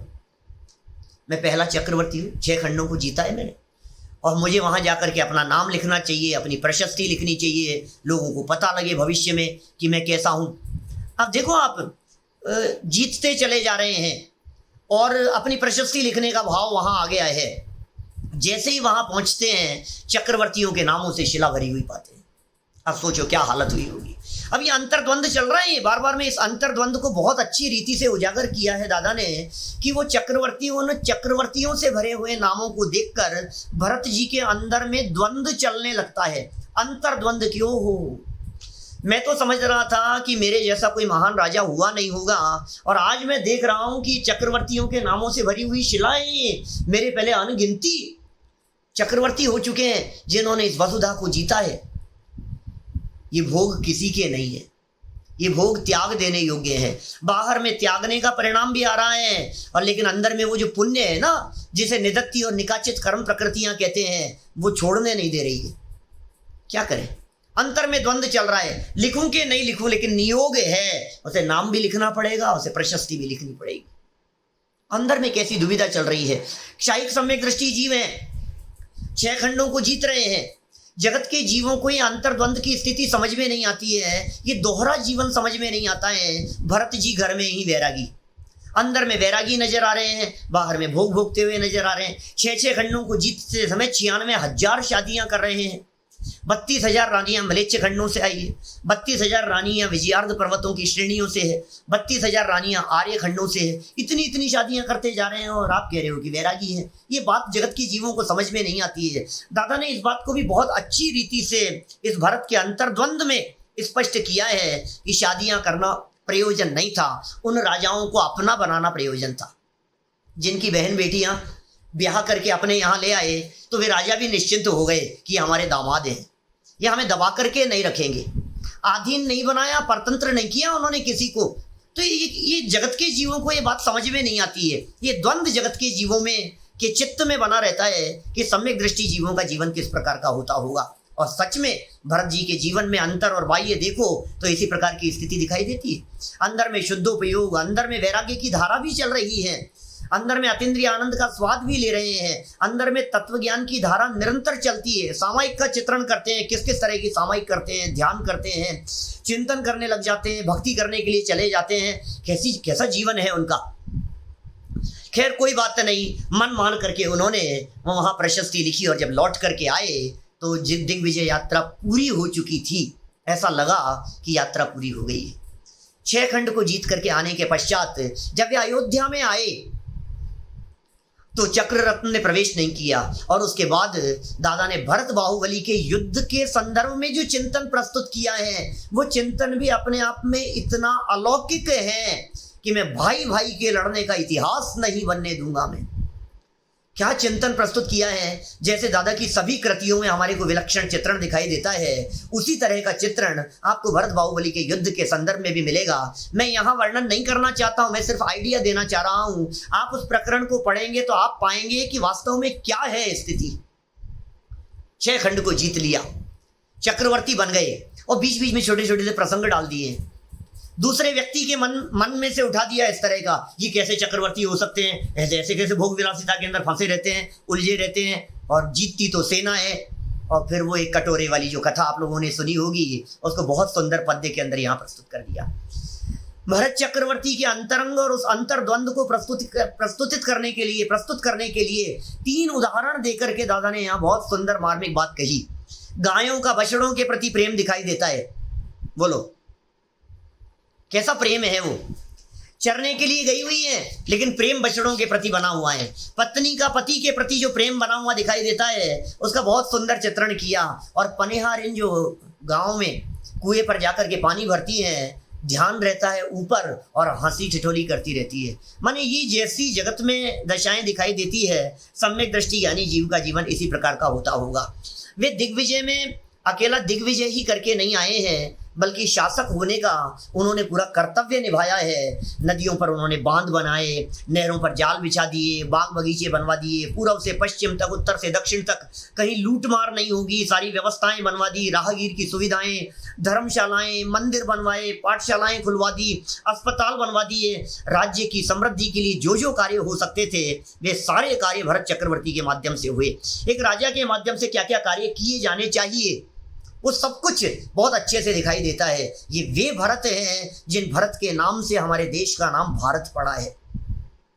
6 खंड को जीत करके आ गए, दिलों को जीता, मनों को जीता, सबको अपनेपन से अपना बनाया, सबको एक बूंद भी खून की नहीं बही। और एक तो बहुत सुंदर प्रयोग किया दादा ने, लौट करके आने के बाद जिस अयोध्या में रहते थे, उस अयोध्या का नाम अवधपुरी, अवध, जहां किसी भी प्राणी की हिंसा नहीं, जहां किसी भी प्राणी का वध नहीं, जहां दिग्विजय यात्रा के अंदर एक बूंद भी खून की बही नहीं, माने वध जहां नहीं है, उसका नाम अवध।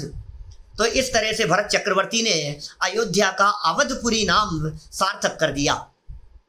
क्या कहें, और भी वक्ताओं को हमारे को सुनना है, लेकिन मैं इतनी ही बात आपको कहना चाहूँगा कि इस कृति में धर्म दर्शन की चर्चा है, अध्यात्म की चर्चा है, सामाजिक चेतना की चर्चा है, पारिवारिक संबंधों की चर्चा है, आपस में वात्सल्य किस तरह का होना चाहिए वो चर्चा है, छोटी छोटी सी नीतियाँ हैं, एक शासक को कैसा होना चाहिए, एक नेतृत्व किस प्रकार का किया जाना चाहिए, आपका अपने परिवार में, आपका आपके समाज में, आपका आपके मंदिर में किस तरह का संगठन होना चाहिए, और संगठन की क्या पावर है, और अंतरंग और बहिरंग स्थिति किस प्रकार की होती है, उसका बहुत ही सुंदर चित्रण किया है। शब्दों में मैं ज्यादा कह नहीं सकता हूं, लेकिन अंत में इतनी ही बात कहना चाहूंगा कि आप इस भरत के अंतर्द्वंद को आद्योपांत पढ़ें, गहराई से पढ़ें, एक एक छंद के ऊपर दादा ने भी व्याख्याएं की है, उन व्याख्यानों को भी सुने। हम सब इस अभूतपूर्व कृति का लाभ लेवें, सम्यक दृष्टि ज्ञानी जीव के जीवन को समझें और उसकी अंतरंग बहिरंग परिणति को समझकर अपने जीवन को सम्यक्त्व से सुरभित करें, सुशोभित करें। इसी मंगल भावना से मैं बात को यहीं विराम देता हूं। जय जिनेंद्र। अभी हमने सुना डॉक्टर संजीव कुमार जी गोदा को, जिनका विषय था दिग्विजय यात्रा का वर्णन। बहुत ही सुंदर और मार्मिक विषय उन्होंने प्रस्तुत किया, और अपने विषय के संदर्भ में उन्होंने ये बताया कि भरत जी के जीवन से हमें यह सीख मिलती है कि भरत जी ने धर्म को पहले स्थान पर रखा, परिवार को दूसरे स्थान पर रखा, और राज्य को अथवा समाज को तीसरे स्थान पर रखा। इसी प्रकार से हमें भी प्रेरणा लेनी चाहिए। दिग्विजय यात्रा के संदर्भ में उन्होंने बहुत ही सुंदर प्रकाश कर्णानियों के माध्यम से डाला, जो हमने अभी यहाँ पर सुना ही।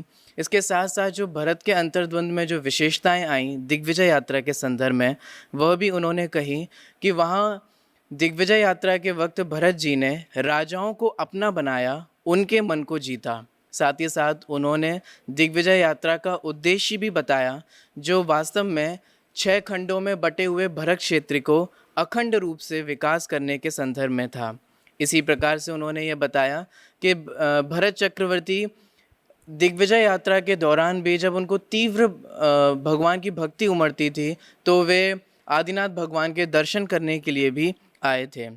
साथ ही साथ एक जग प्रसिद्ध जो बहुत ही मार्मिक और प्रेरक वाकया है भरत चक्रवर्ती का वृषभाचल पर्वत पर प्रशस्ति लिखने संबंधी, और जहाँ ये देखते हैं कि वे जो शिला है वह चक्रवर्तियों के नाम से भरी पड़ी है, उसका भी यहाँ पर उन्होंने ज्ञान कराया। सबसे बहुत इम्पॉर्टेंट बात जो भरत के अंतर्द्वंद में मुख्य रूप से आई, वह उन्होंने कही कि भरत चक्रवर्ती की दिग्विजय यात्रा में एक भी बूंद खून की नहीं बही थी, और इसी के कारण ही जो लेखक की बहुत ही सुंदर अवधपुरी की कल्पना है, अर्थात अवध जहाँ वध नहीं हुआ हो, हिंसा नहीं हुई हो, इस प्रकार से एक भी बूंद खून की नहीं बहना और अयोध्या का अवधपुरी नाम का सार्थक होना, इस प्रकार से विषय पर प्रकाश डाला।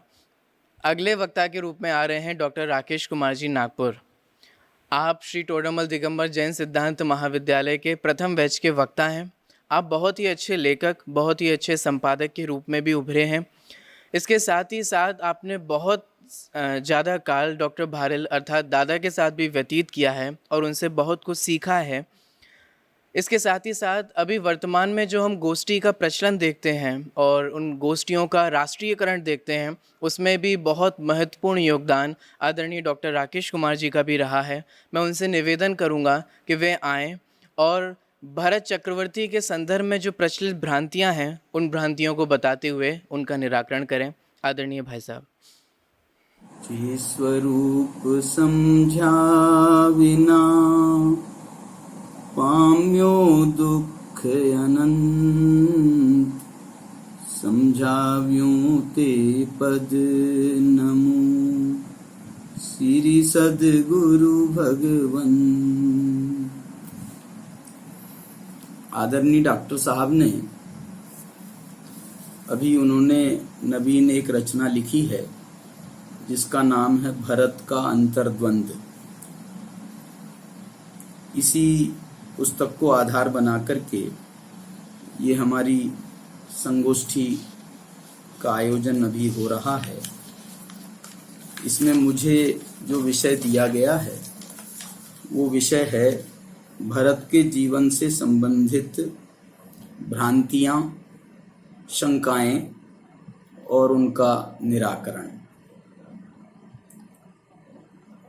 आदरणीय डॉक्टर साहब के साथ में मैं लगभग 7 साल से अधिक समय तक जयपुर में रहा हूँ और मुझे याद नहीं बनता है कि वहाँ रहते हुए मैंने कभी उनका कोई व्याख्यान छोड़ा हो।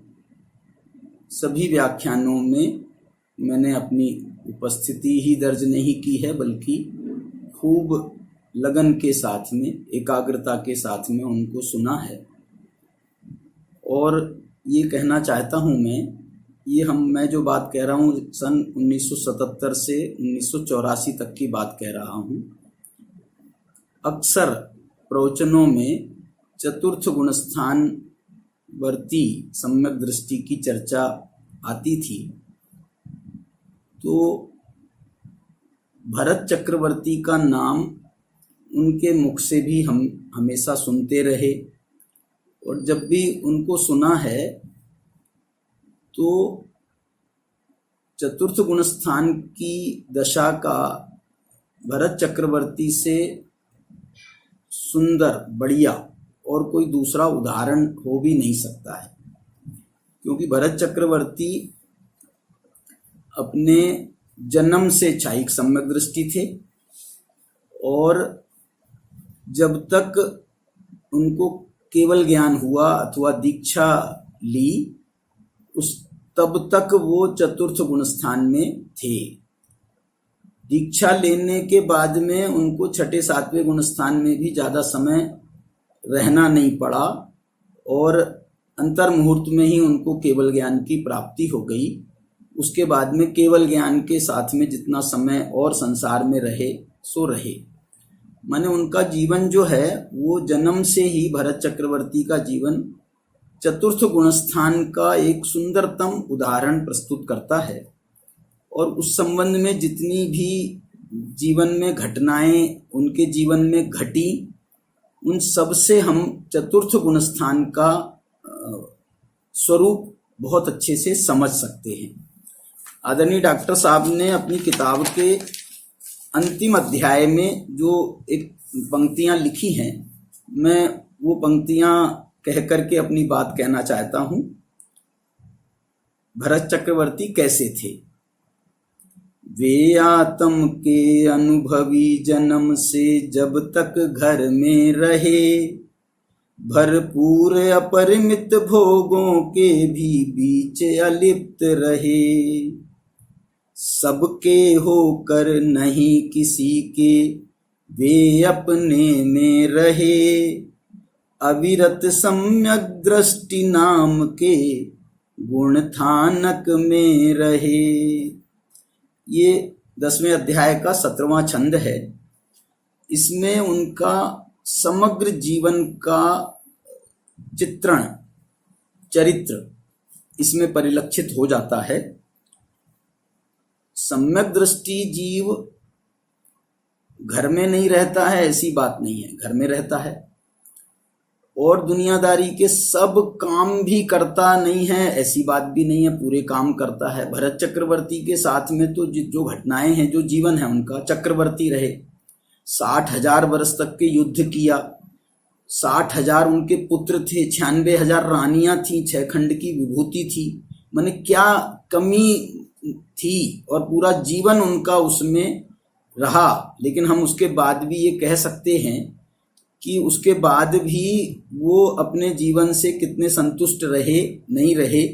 अंत में तो उन्होंने भी दीक्षा लेने का ही विचार बनाया, और क्या जीवन रहा कि उनने दीक्षा ली और इतना उज्जवल और विशुद्धि भरा उनका जीवन भी कहना पड़ेगा, क्योंकि यदि वो जीवन में यदि उन्होंने वो नहीं किया होता तो ये संभव नहीं था कि उनको दीक्षा लेने के तुरंत अंतर्मुहूर्त बाद ही उनको केवल ज्ञान हो जाता। इसका अर्थ ये है कि उनके जीवन की साधना भी उनकी बड़ी अपूर्व रही, और आदरणीय डॉक्टर साहब ने भी अपने 10वें अध्याय में इसका बहुत सुंदर चित्रण किया है।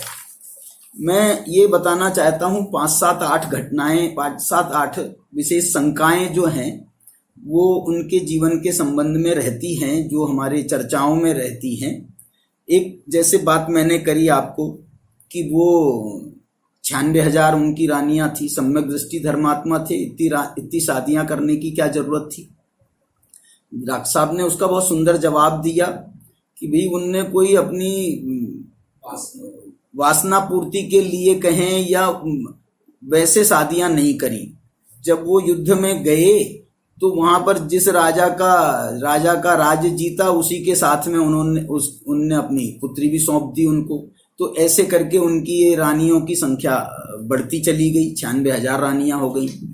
अब रानियां हुई, मैं ये कहता हूं कि ये रानियां सिर्फ इतने ही नहीं, 60,000 पुत्र बता रहे हैं कि वो 96,000 रानियों के साथ में उनका भोग भी किया होगा भरत चक्रवर्ती ने, बिना उसके तो वो पुत्र नहीं हो सकते।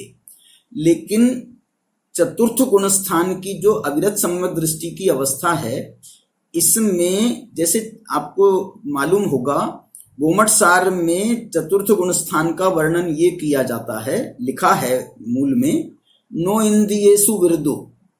वो चौथे गुण स्थान वर्ती कोई इंद्रियों से विरत नहीं होता। नो जीवे थावरे तसे वापी, न वो कोई त्रस जीवों, स्थावर जीवों की हिंसा से तो दूर छोड़ो, त्रस जीवों की हिंसा से भी विरत नहीं होता। एक बात मैं ये कहना जरूर चाहता हूँ, डॉक्टर साहब ने अपने पूरे अंतर्द्वंद में ये बात की बड़े जोरदार तरीके से स्थापना की है कि भरत चक्रवर्ती का बाहुबली के साथ में कोई युद्ध नहीं हुआ।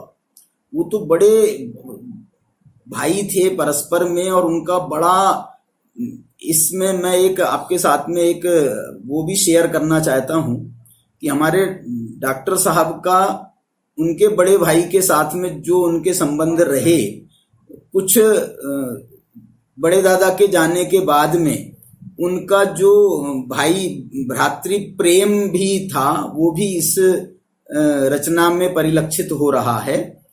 तो ये कहना मैं चाहता हूं कि उन्होंने तो ये सिद्ध किया कि उनकी आपस में लड़ाइयां हुई नहीं, और उनने तो कह दिया कि भाई नहीं, तुम तो मेरे से जो है जीवन में तुम कभी हारे नहीं हो और मैं तुमको हारा हुआ देखना नहीं चाहता। इसलिए उन्होंने तो चक्र रत्न उनको सौंप दिया कि तुम जीत गए और तुम ये चक्र रत्न लो। लेकिन ये मैं कहना चाह रहा हूं, ये सब होने के बावजूद यदि हम कदाचित मान लें कि यदि भरत ने बाहुबली पर चक्र चलाया तो क्या उनके छायिक सम्यक्त्व में कोई हानि थी? क्या वो छायिक सम्यक दृष्टि, कोई ज्ञानी धर्मात्मा छायिक सम्यक दृष्टि होकर के क्या वो ये नहीं कर सकता? जब राजा होगा, चक्रवर्ती होगा, तो युद्ध भी होंगे, ये तो कोई बात नहीं है। भरत चक्रवर्ती को युद्ध नहीं करना पड़ा, लेकिन हम पांडवों के चरित्र को देखें, रामायण के चरित्र को देखो, वहां तो बाकायदा युद्ध हुए, और वो युद्ध होने के बावजूद भी हम ये नहीं कह सकते हैं कि वो छायिक सम्यक दृष्टि ये नहीं कर सकता। तो इसलिए जो है ये भी अब उतना ही सत्य है, और जो हमारे पुराण इस बात को स्थापित कर रहे हैं उससे वो चतुर्थ गुणस्थानवर्ती जीव की परिणति का जो है प्रदर्शन इसके माध्यम से होता है। इसी प्रकार की सारी बातें जो भी उनके संबंध में भ्रांतियां होती हैं, भरत जी घर में वैरागी, अभी मैंने दादा का जो छंद पढ़ा, वो वैरागी का मतलब सम्यक दृष्टेर भवति नियतम ज्ञान वैराग्य शक्ति। सम्यक दृष्टि के पास में ज्ञान वैराग्य की शक्ति ऐसी होती है।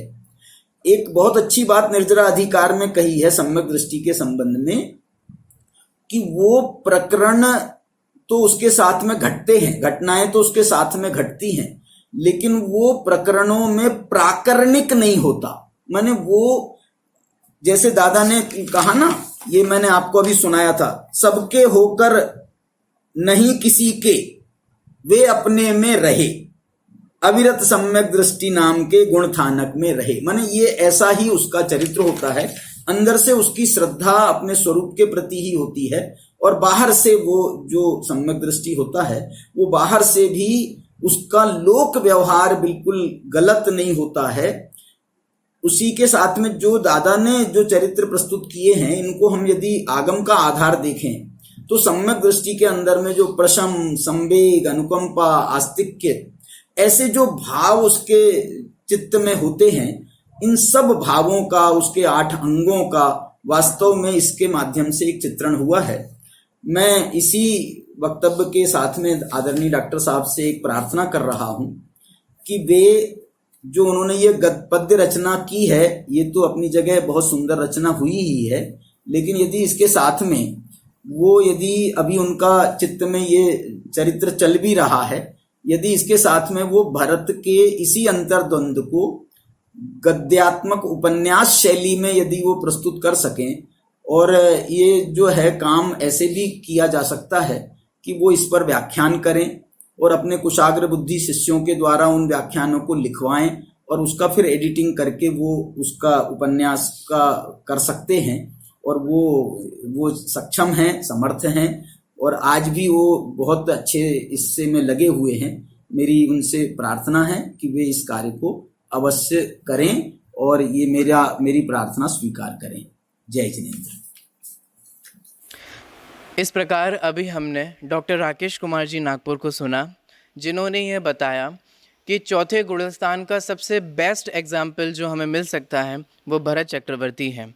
अगर शंकाओं के संदर्भ में हम बात करें तो उन्होंने उन शंकाओं को मुख्य रीति से मुख्य किया जो डॉक्टर भारल ने भरत के अंतर्द्वंद में मुख्य की। जैसे कि चक्रवर्ती तो सम्यक दृष्टि होते हैं, फिर वे 96,000 शादियां क्यों करते हैं? इसी प्रकार से क्या सम्यक दृष्टि युद्ध कर सकता है कि नहीं कर सकता है, इसका भी उन्होंने बहुत सुंदर और मार्मिक विवेचन किया। यद्यपि दादा ने तो ये सशक्त रूप से इस बात को प्रस्तुत किया कि भरत और बाहुबली के बीच में युद्ध नहीं हुआ था, लेकिन आदरणीय भाई साहब ने यहाँ पर यह बताया कि अगर युद्ध भी हुआ हो तो क्या सम्यक दृष्टि युद्ध कर सकता है? तो यहाँ पर उन्होंने सम्यक दृष्टि पांडव के संदर्भ में भी मुख्य बात से कहा, और ये कहा कि अगर युद्ध भी हुआ होता तो भी वह अनैतिक नहीं था, अन्याय नहीं था, वो सम्यक्त्व के अंतर्गत और भूमिका अनुसार भाव के अंतर्गत आ जाता है। इसके साथ साथ जो भरत के अंतर्द्वंद में एक शंका उठाई कि भरत जी सम्यक दृष्टि हैं, आत्मा की रुचि करते हैं, ऐसे ऐसे सामायिक करते हैं, ये तो ठीक, लेकिन 96,000 शादियाँ की हैं, 6 खंडों के अधिपति हैं, तो ऐसे भरत जी घर में वैरागी कैसे हो सकते हैं? इस शंका के संदर्भ में भी उन्होंने बताया। साथ ही साथ भरत जी क्या राज्य के लोभी थे? क्या भरत जी क्रोधी थे जो उन्होंने युद्ध किया, इत्यादि बहुत सारी शंकाएं हैं जो सामान्य जगत को और सामान्य जनमानस के चित्त में उठती हैं, जिनका निराकरण आदरणीय भाई साहब ने यहाँ पर किया। साथ ही साथ उन्होंने आदरणीय दादा से यह निवेदन भी किया कि वे इस पद्यात्मक रचना को उपन्यास की विधा में भी लिखने का प्रयास करें, ऐसा उन्होंने निवेदन किया। अब अगले वक्ता के रूप में आ रहे हैं पंडित अभय कुमार जी देवलाली। आपका विषय है भरत के अंतर्द्वंद में समागत जिनेंद्र भक्ति। आप श्री टोडरमल दिगंबर जैन सिद्धांत महाविद्यालय के प्रथम बैच के प्रथम विद्यार्थी हैं। आपने बहुत अच्छे लेखक हैं, बहुत अच्छे पद्यात्मक शैली में बहुत सारे पद्य और भक्तियाँ लिखी हैं, जिससे आज पूरा जैन समाज कृतार्थ है। आपने बहुत काल डॉक्टर भारल के साथ व्यतीत किया है, इसलिए इस विषय को प्रस्तुत करने के लिए मैं निवेदन करता हूँ आदरणीय अभय कुमार जी भाई साहब को। सभी साधर्मी बंधुओं को सादर जय जिनेंद्र। आदरणीय छोटे दादा की नवीनतम कृति भरत का अंतर्द्वंद का आनंद हम सब ने उन्हीं के माध्यम से एक अपेक्षा से देखा जाए तो प्रत्यक्ष उनको सुनते हुए YouTube पर लिया है। इनमें जो प्रसंग आए हैं भक्ति के, राजनीति के, भरत की रीति नीति के इत्यादि जो भी प्रसंग हैं, उनमें चलती धारा से, प्रचलित विचारधारा से अलग हटकर अपना चिंतन उन्होंने प्रस्तुत किया है। पहले भी वे अपने प्रवचनों में इस विषय की चर्चा करते रहे हैं। बाहुबली भगवान का जब 1000वां वर्ष समारोह था, उस समय उन्होंने एक छोटी सी पुस्तक गोमटेश बाहुबली लिखी थी, जिस पर उन्होंने उस पुस्तक में अपने यही विचार रखे।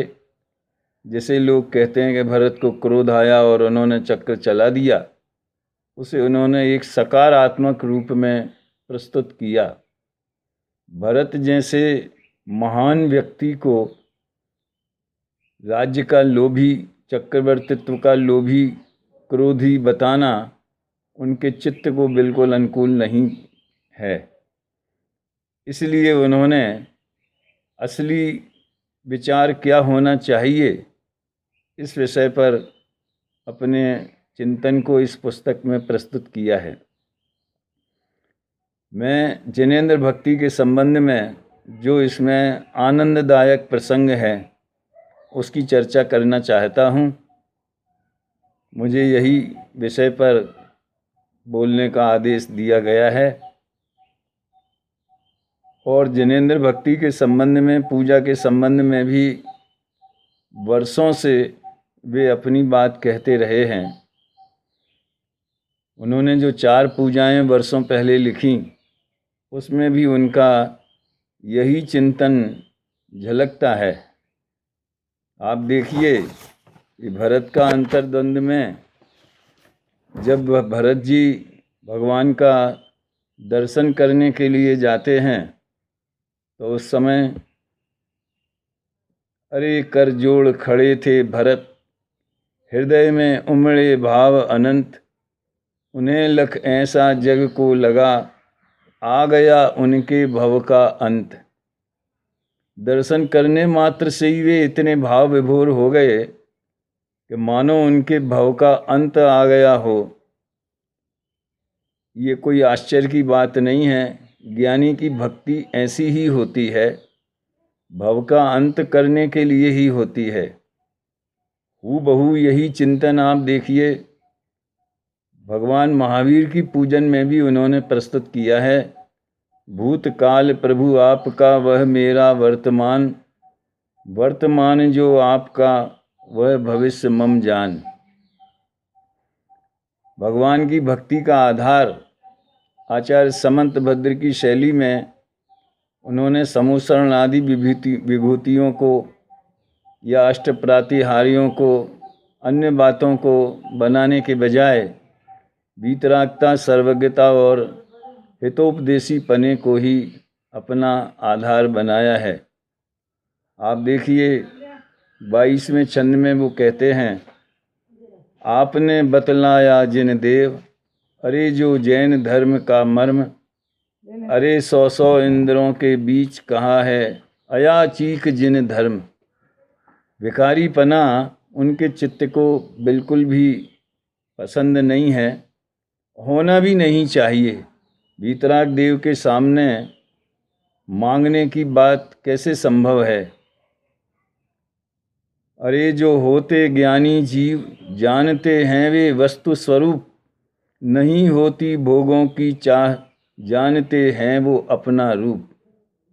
ये एक आदर्श स्वरूप है भक्ति का, और शैली उन्होंने आचार्य समंतभद्र जैसी ही अपनाई। कथनचित ते सदैव इष्टम कथनचित असदैव तत्। हे भगवान आपको यह इष्ट है। इसी शैली में उन्होंने इसमें भी अनेक छंदों की रचना, जिसमें भक्ति का रस तो है ही लेकिन तत्व ज्ञान भी भरपूर है, ऐसे छंदों की रचना की है। वर्तमान में उनके चिंतन में सहजता, अकर्तृत्व, जो होना है सो निश्चित है इत्यादि अनेक बिंदु बहुत उभर कर आ रहे हैं, और ये रचना भी उनसे अछूती कैसे रह सकती। गजब की बात है, निगोध से निकलकर और सिद्ध दशा तक जो होता है सो सहज होता है। ऐसी बात कौन सोच सकता है। 30वें छंद में आप देखिए, निगोध से निकला है जिस तरह उसी विधि से होगा भव पार। है अरे सभी कुछ सहज बात यह सहज करो स्वीकार। और इसी प्रकार 5 सम्मायों का उल्लेख भी उन्होंने इसमें किया है। 37वें छंद में वे कहते हैं, अरे समझाते जिन देव सावधानी से सुनते सभी, किंतु जिसके 5 समवाय मुक्ति में जाने के हों अभी। यानी उपदेश तो सभी सुनते हैं, प्रवचन तो सभी सुनते हैं, लेकिन जिनके 5 समवाय आ जाते हैं वही अपना पुरुषार्थ कर सकते। और भी बहुत सी बातें हैं। और भक्ति के बाद में जब भरत वापस जाते हैं तो कोई लौकिक बातें या राजकाज की बातें नहीं सोचते। प्रभु का चिंतन करते हुए प्रभु ने जो जो बातें कहीं, उन्हीं का गोलन करते हुए, उन्हीं का मंथन करते हुए, इस तरह 52वें छंद में वो विदा लेते हैं। 4थे अध्याय में भी क्रमबद्ध पर्याय के आधार पर अयाचक भाव को प्रस्तुत किया है। मैं कैसे करूं प्रार्थना, सब कुछ पहले से ही निश्चित है, उसमें कुछ फेर फार करना ना संभव है जो निश्चित है। अरे पुण्य के उदय को भी वे आत्महित में बाधक मानते। चक्र रत्न मिलना यद्यपि महाभाग्य से है, लेकिन ये भी दिव्य ध्वनि में बाधक है। दिग्विजय यात्रा इत्यादि जो भी पुण्य का वैभव है वो उन्हें अपने आत्महित में बाधक ही दिख रहा है। इस आशय के अनेक छंद अध्याय 4 में भी समाहित हुए हैं। 8वें अध्याय में बाहुबली भगवान को जब केवल ज्ञान हुआ तो उन्होंने बाहुबली की भी भक्ति स्तुति की है। और 1 वर्ष लग गया, इसको किस दृष्टि से देखा गया है, ये भी अपने सहज क्रम में ही होना था। ऋषभदेव को 1000 वर्ष लगे, बाहुबली को 1 वर्ष लगे। आपको 1 वर्ष में ही प्रभु होना था केवल ज्ञान, आप कैसे रुक सकते थे, काल है स्वयं बहुत बलवान। देखिए आप, सकारात्मक चिंतन तो है ही, लेकिन वस्तु स्वरूप के आधार से सही दृष्टिकोण से घटनाओं को प्रस्तुत किया है। बाहुबली के सामने भाई भाई का रिश्ता भूल करके भगवान और भक्त का रिश्ता प्रस्तुत करने का अनुपम आदर्श प्रस्तुत किया गया है। 16वें छंद में हम देख सकते हैं 8वें अध्याय में, आप बन गए आज भगवान और मैं हूँ कल का भगवान। ये एक भक्ति का आदर्श स्वरूप इन सब प्रकरणों में प्रस्तुत हुआ है। अंत में भगवान के सामने अपनी अंतर परिणति में जो कमजोरी है उसे भी वे प्रस्तुत करने से नहीं चूके। अरे मैं दो पाटों के बीच निरंतर पिसता आया हूँ, कभी अंतर में जाता हूँ, कभी बाहर आ जाता हूँ। यानी बाहर आना ये एक हमारे पुरुषार्थ की कमी है। देखिए, भक्ति में भगवान की महिमा और अपने दोषों की स्वीकृति और भगवान बनने की भावना, इन तीन बिंदुओं पर ही भक्ति का आधार सुनिश्चित है। इस तरह हम भक्ति का यथार्थ स्वरूप, भक्ति की यथार्थ शैली, भक्ति का उद्देश्य, इन सब बातों से इस रचना में अच्छी तरह परिचित हो सकते हैं। मुझे आशा है भविष्य में न केवल हमारे शास्त्री कुल के सभी सदस्य, बल्कि अधिक से अधिकतम लोग जिन्हें हमसे दूरी लगती है, ऐसे लोगों को भी ये रचना बहुत पसंद आएगी और वे इसका भरपूर लाभ लेंगे। दादा के प्रति अत्यंत कृतज्ञता और धन्यवाद प्रस्तुत करते हुए मैं अपनी बात पूरी करता हूँ। जय जिनेंद्र। अभी हम सभी ने सुना अभय कुमार जी भाई साहब को, जिन्होंने ये बताया कि आदरणीय दादा ने अपने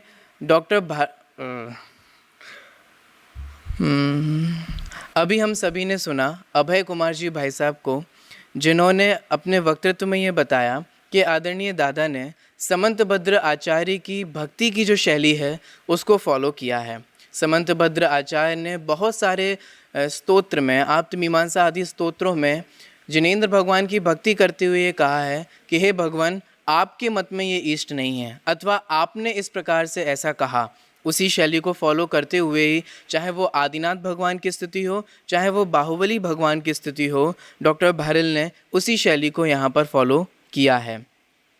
बहुत सारी समानताएं आदरणीय भाई साहब ने इस संदर्भ में भी प्रस्तुत की कि जिस शैली का प्रयोग आदरणीय दादा ने अभी किया है, उस शैली का प्रयोग वे पूर्व में अपनी पूजनों में भी कर आए हैं।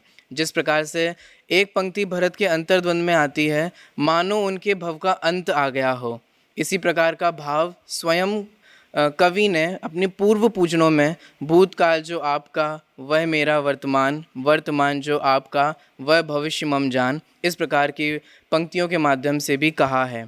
साथ ही साथ आदरणीय भाई साहब ने यह भी बताया कि दादा की भक्ति में सहजता जैसे जो विषय हैं, तत्व चिंतन जैसे जो विषय हैं, वह विषय भी आए हैं।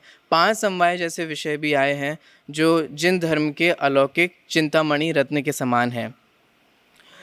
दूसरी बात यहाँ पर बहुत सुंदर यह भी उन्होंने बताई कि भरत जी जब भगवान की भक्ति कर कर लौटते हैं तो वे राज्यादिक के बारे में नहीं सोच रहे होते हैं। जब वे लौट भी रहे होते हैं तो जो जिनेंद्र भगवान की वाणी में जो उन्होंने सुना, उसी वाणी का वो चिंतन और मनन करते हुए आगे जाते हैं।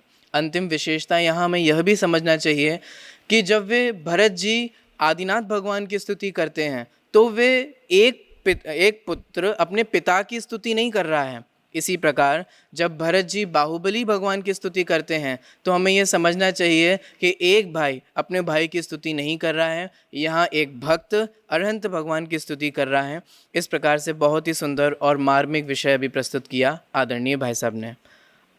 अब अगले वक्ता के रूप में आ रहे हैं डॉक्टर वीर सागर जी, नई दिल्ली से।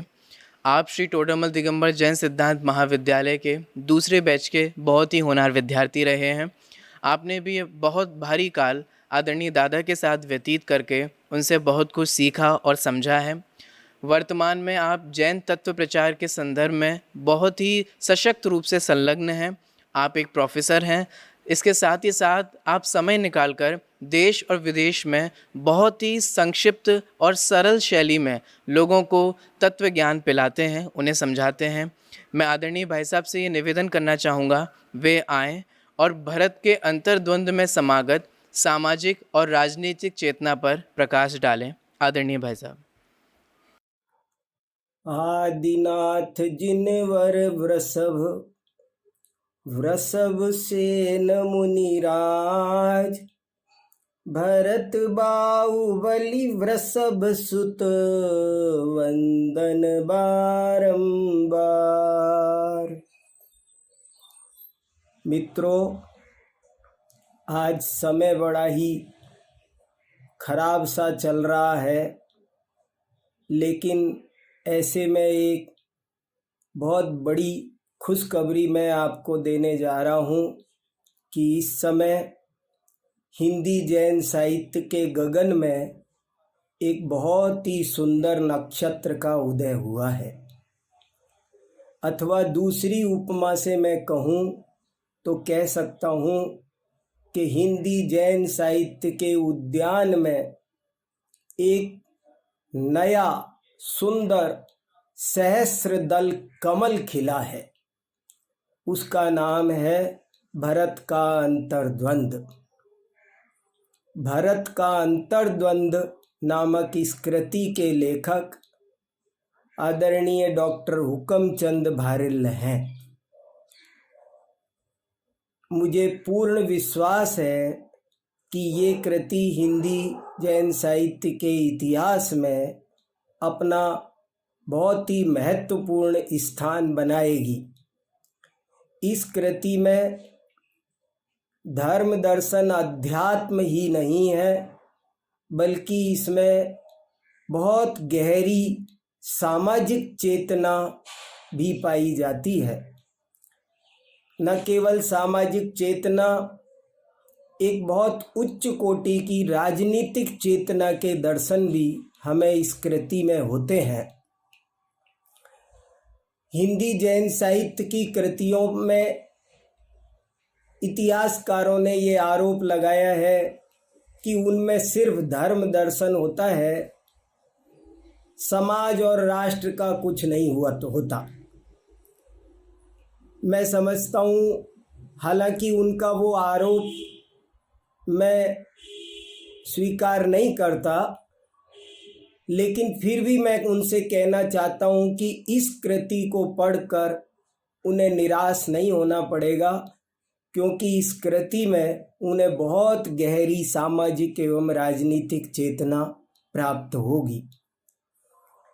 इस कृति में जहाँ धर्म दर्शन अध्यात्म भी आया है, मैं उसे भी सामाजिक चेतना के रूप में ही देख पा रहा हूँ। इतनी गहरी सामाजिक चेतना इसमें है।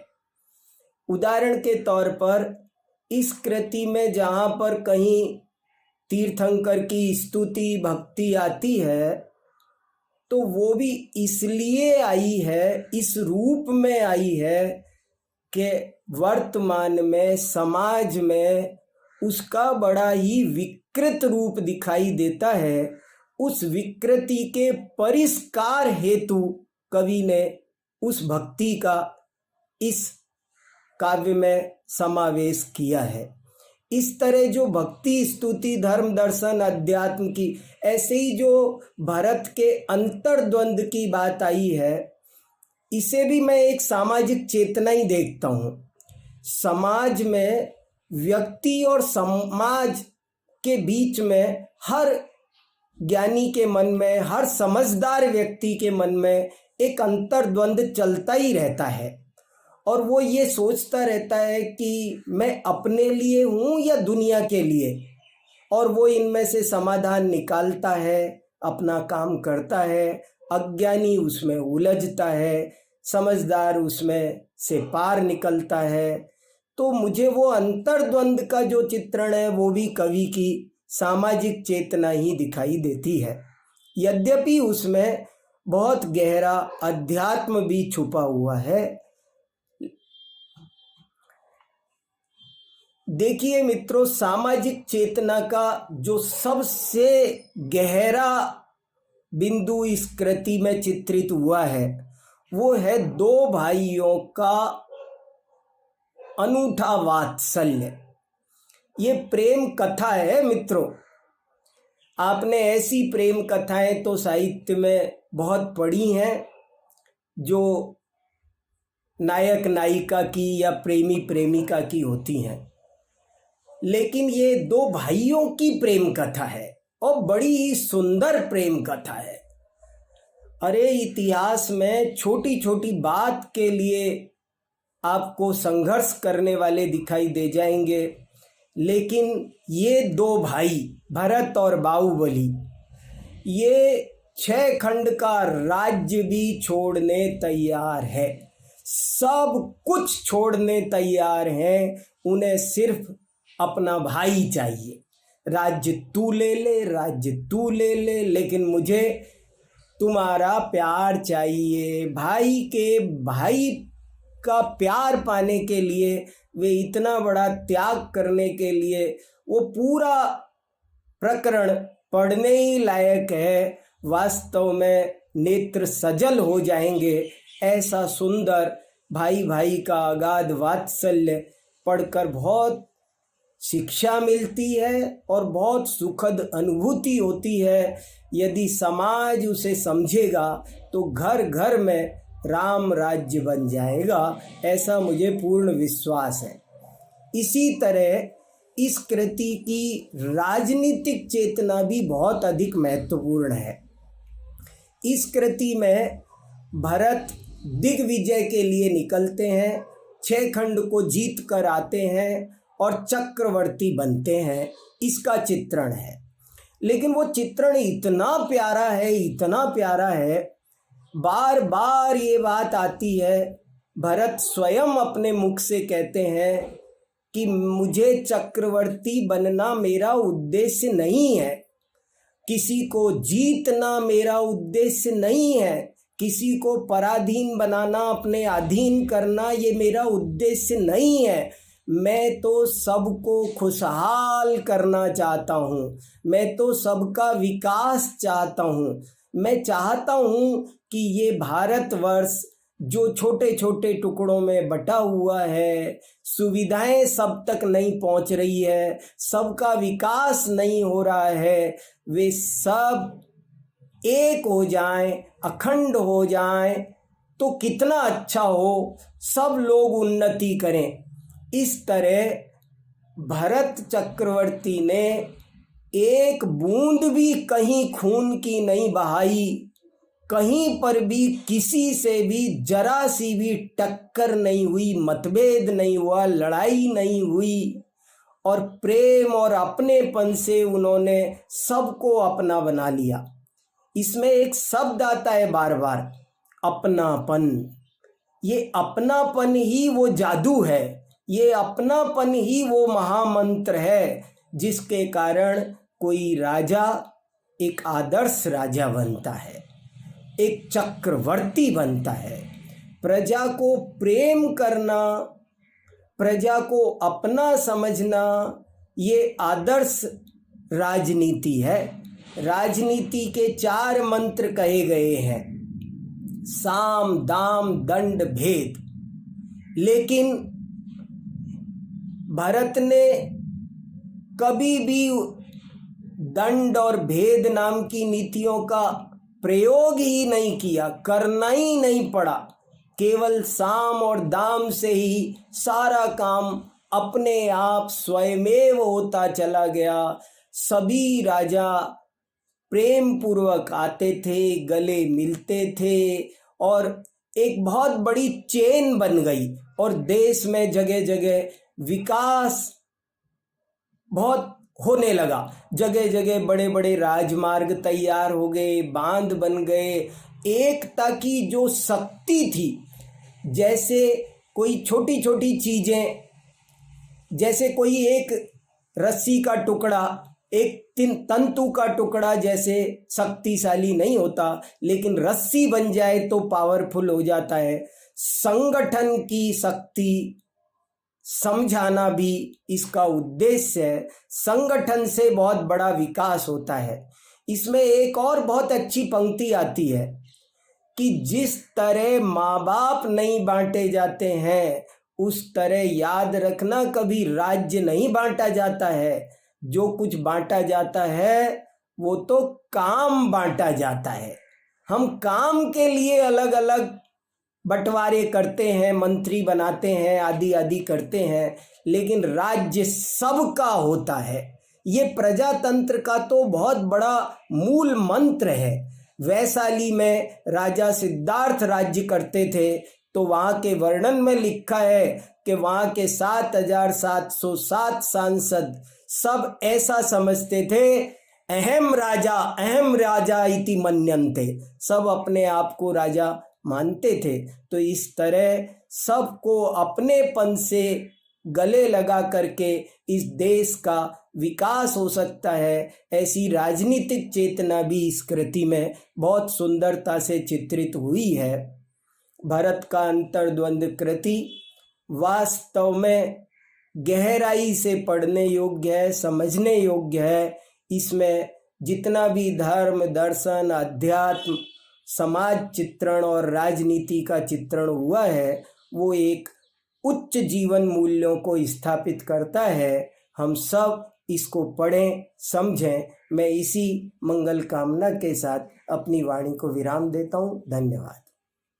बहुत बहुत धन्यवाद डॉक्टर वीर सागर जी भाई साहब का कि आपने इस काव्य में समागत सामाजिक और राजनीतिक चेतना इस विषय पर बहुत ही गहराई से प्रकाश डाला और साथ ही साथ बताया कि हिंदी जैन साहित्य के लिए यह एक अनुपम रचना है, और बताया कि इस कृति में धर्म, दर्शन, अध्यात्म के साथ साथ इसमें सामाजिक और राजनीतिक चेतना के दर्शन भी होते हैं। जीवन के उच्च मूल्यों के दर्शन भी इस कृति में होते हैं। और सबसे बड़ी बात भाई साहब ने जो कही है वह ये है कि जो इतिहासकार हम पर आरोप लगाते हैं कि जैन साहित्य में तो सिर्फ कोरी रूढ़िवादी की बात की जाती है, सिर्फ धर्म दर्शन की बात की जाती हैं, पर ऐसा नहीं है। आप पढ़ के देखिए, जैन साहित्य में सब कुछ मिलेगा। सामाजिक वर्णन भी है, राजनीतिक वर्णन भी है, हर प्रकार का वर्णन जैन कृतियों में आपको देखने को मिलेगा। और इस भरत का अंतर्द्वंद में तो आपको स्पष्ट रूप से सारी चीज़ों का दर्शन होगा। आप एक बार पढ़िए तो, आप एक बार इसको देखिए तो। इस प्रकार बहुत सुंदर तरीके से आदरणीय भाई साहब ने अपना विषय प्रस्तुत किया। और अंत में मैं निवेदन करता हूँ हमारी आज की इस संगोष्ठी के मुख्य अतिथि, जाना एकेडमी के चीफ प्रमुख श्री अतुल जी खारा से कि वो आएं और अपनी इस गोष्ठी के संबंध में विचार प्रस्तुत करें। श्री अतुल जी खारा। जय जिनेन्द्र। भरत जी का अंतर्द्वंद दादा के लिखे इस काव्य पर आयोजित गोष्ठी में मुख्य अतिथि के रूप में उपस्थित होते हुए मैं गर्व का अनुभव कर रहा हूँ और आप सबका बहुत आभारी हूँ। भरत का अंतर्द्वंद जब पहली बार सुना तब मुझे लगा कि इसमें जो दृष्टिकोण है उस दृष्टिकोण से पहले कभी सोचा ही नहीं था। हमने तो प्रथमानुयोग के माध्यम से जो सुना था, पढ़ा था, वही माना था। इस काव्य में दादा ने युक्तिपूर्वक ज्ञानी धर्मात्मा की मनस्थिति पर प्रकाश डाला है। ऐसा लगता है कि दादा ने भरत जी के मन में प्रवेश करके उनके अंतर की स्थिति क्या है यह समझाया है। चतुर्थ गुणस्थानवर्ती ज्ञानी की श्रद्धा सिद्धो समान है, लेकिन चारित्र की कमजोरी में अटक सकता है। अटकना वह दोष है और भटकना अपराध है। भरत जी कहीं अटके नहीं और भटके भी नहीं। भरत और बाहुबली की पौराणिक कथाएं हम सब ने सुनी है, पढ़ी है, लेकिन दादा के गले यह बात कभी उतरी नहीं थी। कई बार उनके प्रवचनों में उन्होंने इस बात का जिक्र किया है कि चक्र कुटुंबीजनों पर नहीं चलता। इस नियम का सबको पता है, तो क्या भरत जी नहीं जानते थे? तो फिर क्या हुआ होगा? ये उनकी विचारधारा वाकई बहुत सराहनीय है। इस काव्य में दादा ने भरत जी का वह पहलू बताया है जो कि पठन के बाद सही लगता है, बिल्कुल वाजिब लगता है। दादा का यह विचार बिंदु कि भरत और बाहुबली दोनों भाइयों में बहुत प्रेम था और दोनों में से किसी को सम्राट बनने की तीव्र आकांक्षा नहीं थी। भरत के मन में अपने कुटुंबी, अपनी प्रजा और अपने भाइयों के प्रति अपार वात्सल्य था। वे उनको हराकर सम्राट बनना नहीं चाहते थे, लेकिन करे क्या? चक्ररत्न जो उनकी आयुधशाला में प्रकट हुआ था, ये उनका पुण्योदय था कि चक्रवर्ती पद की प्राप्ति हो। सोचने पर यही सच लगता है कि भरत जी जैसे भरत जी जैसे व्यक्तित्व के लिए यही सही है, और हम सब भी आज के ज़माने में यह दृष्टिकोण अपना लेवे तो हमारा लौकिक जीवन भी वात्सल्यमय हो जाएगा, सरल और निर्भर हो जाएगा। आजकल जो भक्ति में गड़बड़ चल रही है उस पर भी ध्यान देकर दादा ने सच्ची भक्ति कैसी होती है यह 3 स्थान पर इस काव्य में बताया है। ऋषभदेव को केवल ज्ञान हुआ और भरत जी उनके दर्शन के लिए गए वहाँ। जब अर्धरात्रि में दर्शन के लिए गए तब, और जब बाहुबली को केवल ज्ञान हुआ तब। मुझे बारंबार यह ख्याल आता रहता है कि दादा की सोच कितनी मौलिक है। किसी भी विषय पर दादा जिस एंगल से सोचते हैं उसे पढ़ने के बाद लगता है कि अरे यह बात तो मेरे ध्यान में ही नहीं आई। उनकी यह मौलिक सोच सही में अद्भुत और सराहनीय है। दादा ने इस काव्य में जो विचार बिंदु प्रकट किए हैं उसे हम बारंबार पढ़ें और अपने जीवन में अपनाकर जल्द से जल्द इस संसार सागर को पार करें। इसी मंगल भावना से मेरी बात समाप्त करता हूँ। जय जिनेंद्र। बहुत बहुत धन्यवाद श्री अतुल जी खारा, डलास यूएसए। और अब मैं निवेदन करता हूँ आज की हमारी गोष्ठी के द्वितीय मुख्य अतिथि श्री संजय जी दीवान को, जो बहुत गहराई से इस तत्व ज्ञान से जुड़े हैं और अपने जीवन में उस तत्व ज्ञान को जीते हैं। तो उन्होंने भी इस काव्य को बहुत गहराई से पढ़ा है, सुना है। तो मैं निवेदन करता हूँ श्री संजय जी दीवान से कि वो आएं और अपने विचार प्रस्तुत करें। जय जिनेंद्र। दादा डॉक्टर हुक्मचंद जी भारिल जब भी कुछ लिखकर सुनाने की बात आती है, लोग उस लेखनी के विवेचन का बेसब्री से इंतजार करते हैं, क्योंकि सब जानते हैं कि दादा जो भी लिखते हैं या बोलते हैं वह सिर्फ शास्त्रीय शिक्षा ही नहीं बल्कि अपने स्वयं के अनुभव ज्ञान भी उसमें झलकते हैं। भरत का अंतर्द्वंद भी एक ऐसा ही उदाहरण है। दादा ने शास्त्रों में भरत के जीव को घर में बैरागी जाना, फिर वह जीव कैसा होना चाहिए, उस आधार पर भरत के बारे में लिखा। एक ऐसा परिवार जिसके सभी सदस्य मोक्ष मार्ग पर चल रहे हों, उन्हें उनके कर्तव्यों को निभाने के साथ साथ ही अपना आत्म कल्याण करना है। वह परिवार कैसा होना चाहिए, उसकी भी व्याख्या को तत्व चिंतन के साथ अत्यंत ही सुंदर प्रस्तुत किया है। दादा ने शास्त्रों में भरत के जीव को घर में बैरागी जाना, फिर वह जीव कैसा होना चाहिए, उस आधार पर भरत के बारे में लिखा। एक ऐसा परिवार जिसके सभी सदस्य मोक्ष मार्ग पर चल रहे हों, उन्हें उनके कर्तव्यों को निभाने के साथ साथ ही अपना आत्म कल्याण करना है। वह परिवार कैसा होना चाहिए, उसकी भी व्याख्या को तत्व चिंतन के साथ अत्यंत ही सुंदर प्रस्तुत किया है। यह सब विचार उन पात्रों को जैसा शास्त्रों में बताया गया है उस पर चिंतन करके अपने शास्त्रीय ज्ञान के साथ साथ अपने स्वयं के अनुभव एवं चिंतन के बिना नहीं हो सकता। दो ज्ञानी भाइयों के में कैसा प्रेम होता है स्वयं दादा ने जिया है। इसलिए भाइयों के बीच के निस्वार्थ प्रेम और संयुक्त परिवार के बहुत ही सीखने वाली बात दादा ने इस जग को दी है। जय जिनेंद्र।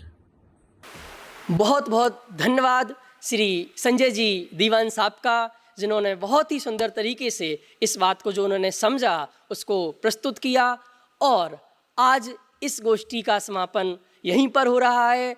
और देखना और सुनना ना भूलें, कल की गोष्ठी में बहुत कुछ आने वाला है। बाल ब्रह्मचारी श्री सुमत प्रकाश जी के क्या उद्बोधन है आपको वो सुनने को मिलेंगे। डॉक्टर शांति कुमार जी पाटिल साहब आपको विशेष सिद्धांत बताएंगे। श्री SP जी भारिल उनका वात्सल्य कैसा था और श्री पर्वत प्रकाश जी भारिल इसकी एक समीक्षा प्रस्तुत करेंगे और पंडित पीयूष जी शास्त्री इसके मार्मिक स्थलों का वर्णन करेंगे और साथ ही साथ इस कृति के लेखक डॉक्टर हुकमचंद जी भारिल साहब अपना अध्यक्षीय उद्बोधन पेश करेंगे। तो मैं निवेदन करता हूं कि बिल्कुल आप देखना और सुनना ना भूलें। कल ठीक शाम को 7:30 बजे। तब तक के लिए सभी को सादर जय जिनेंद्र।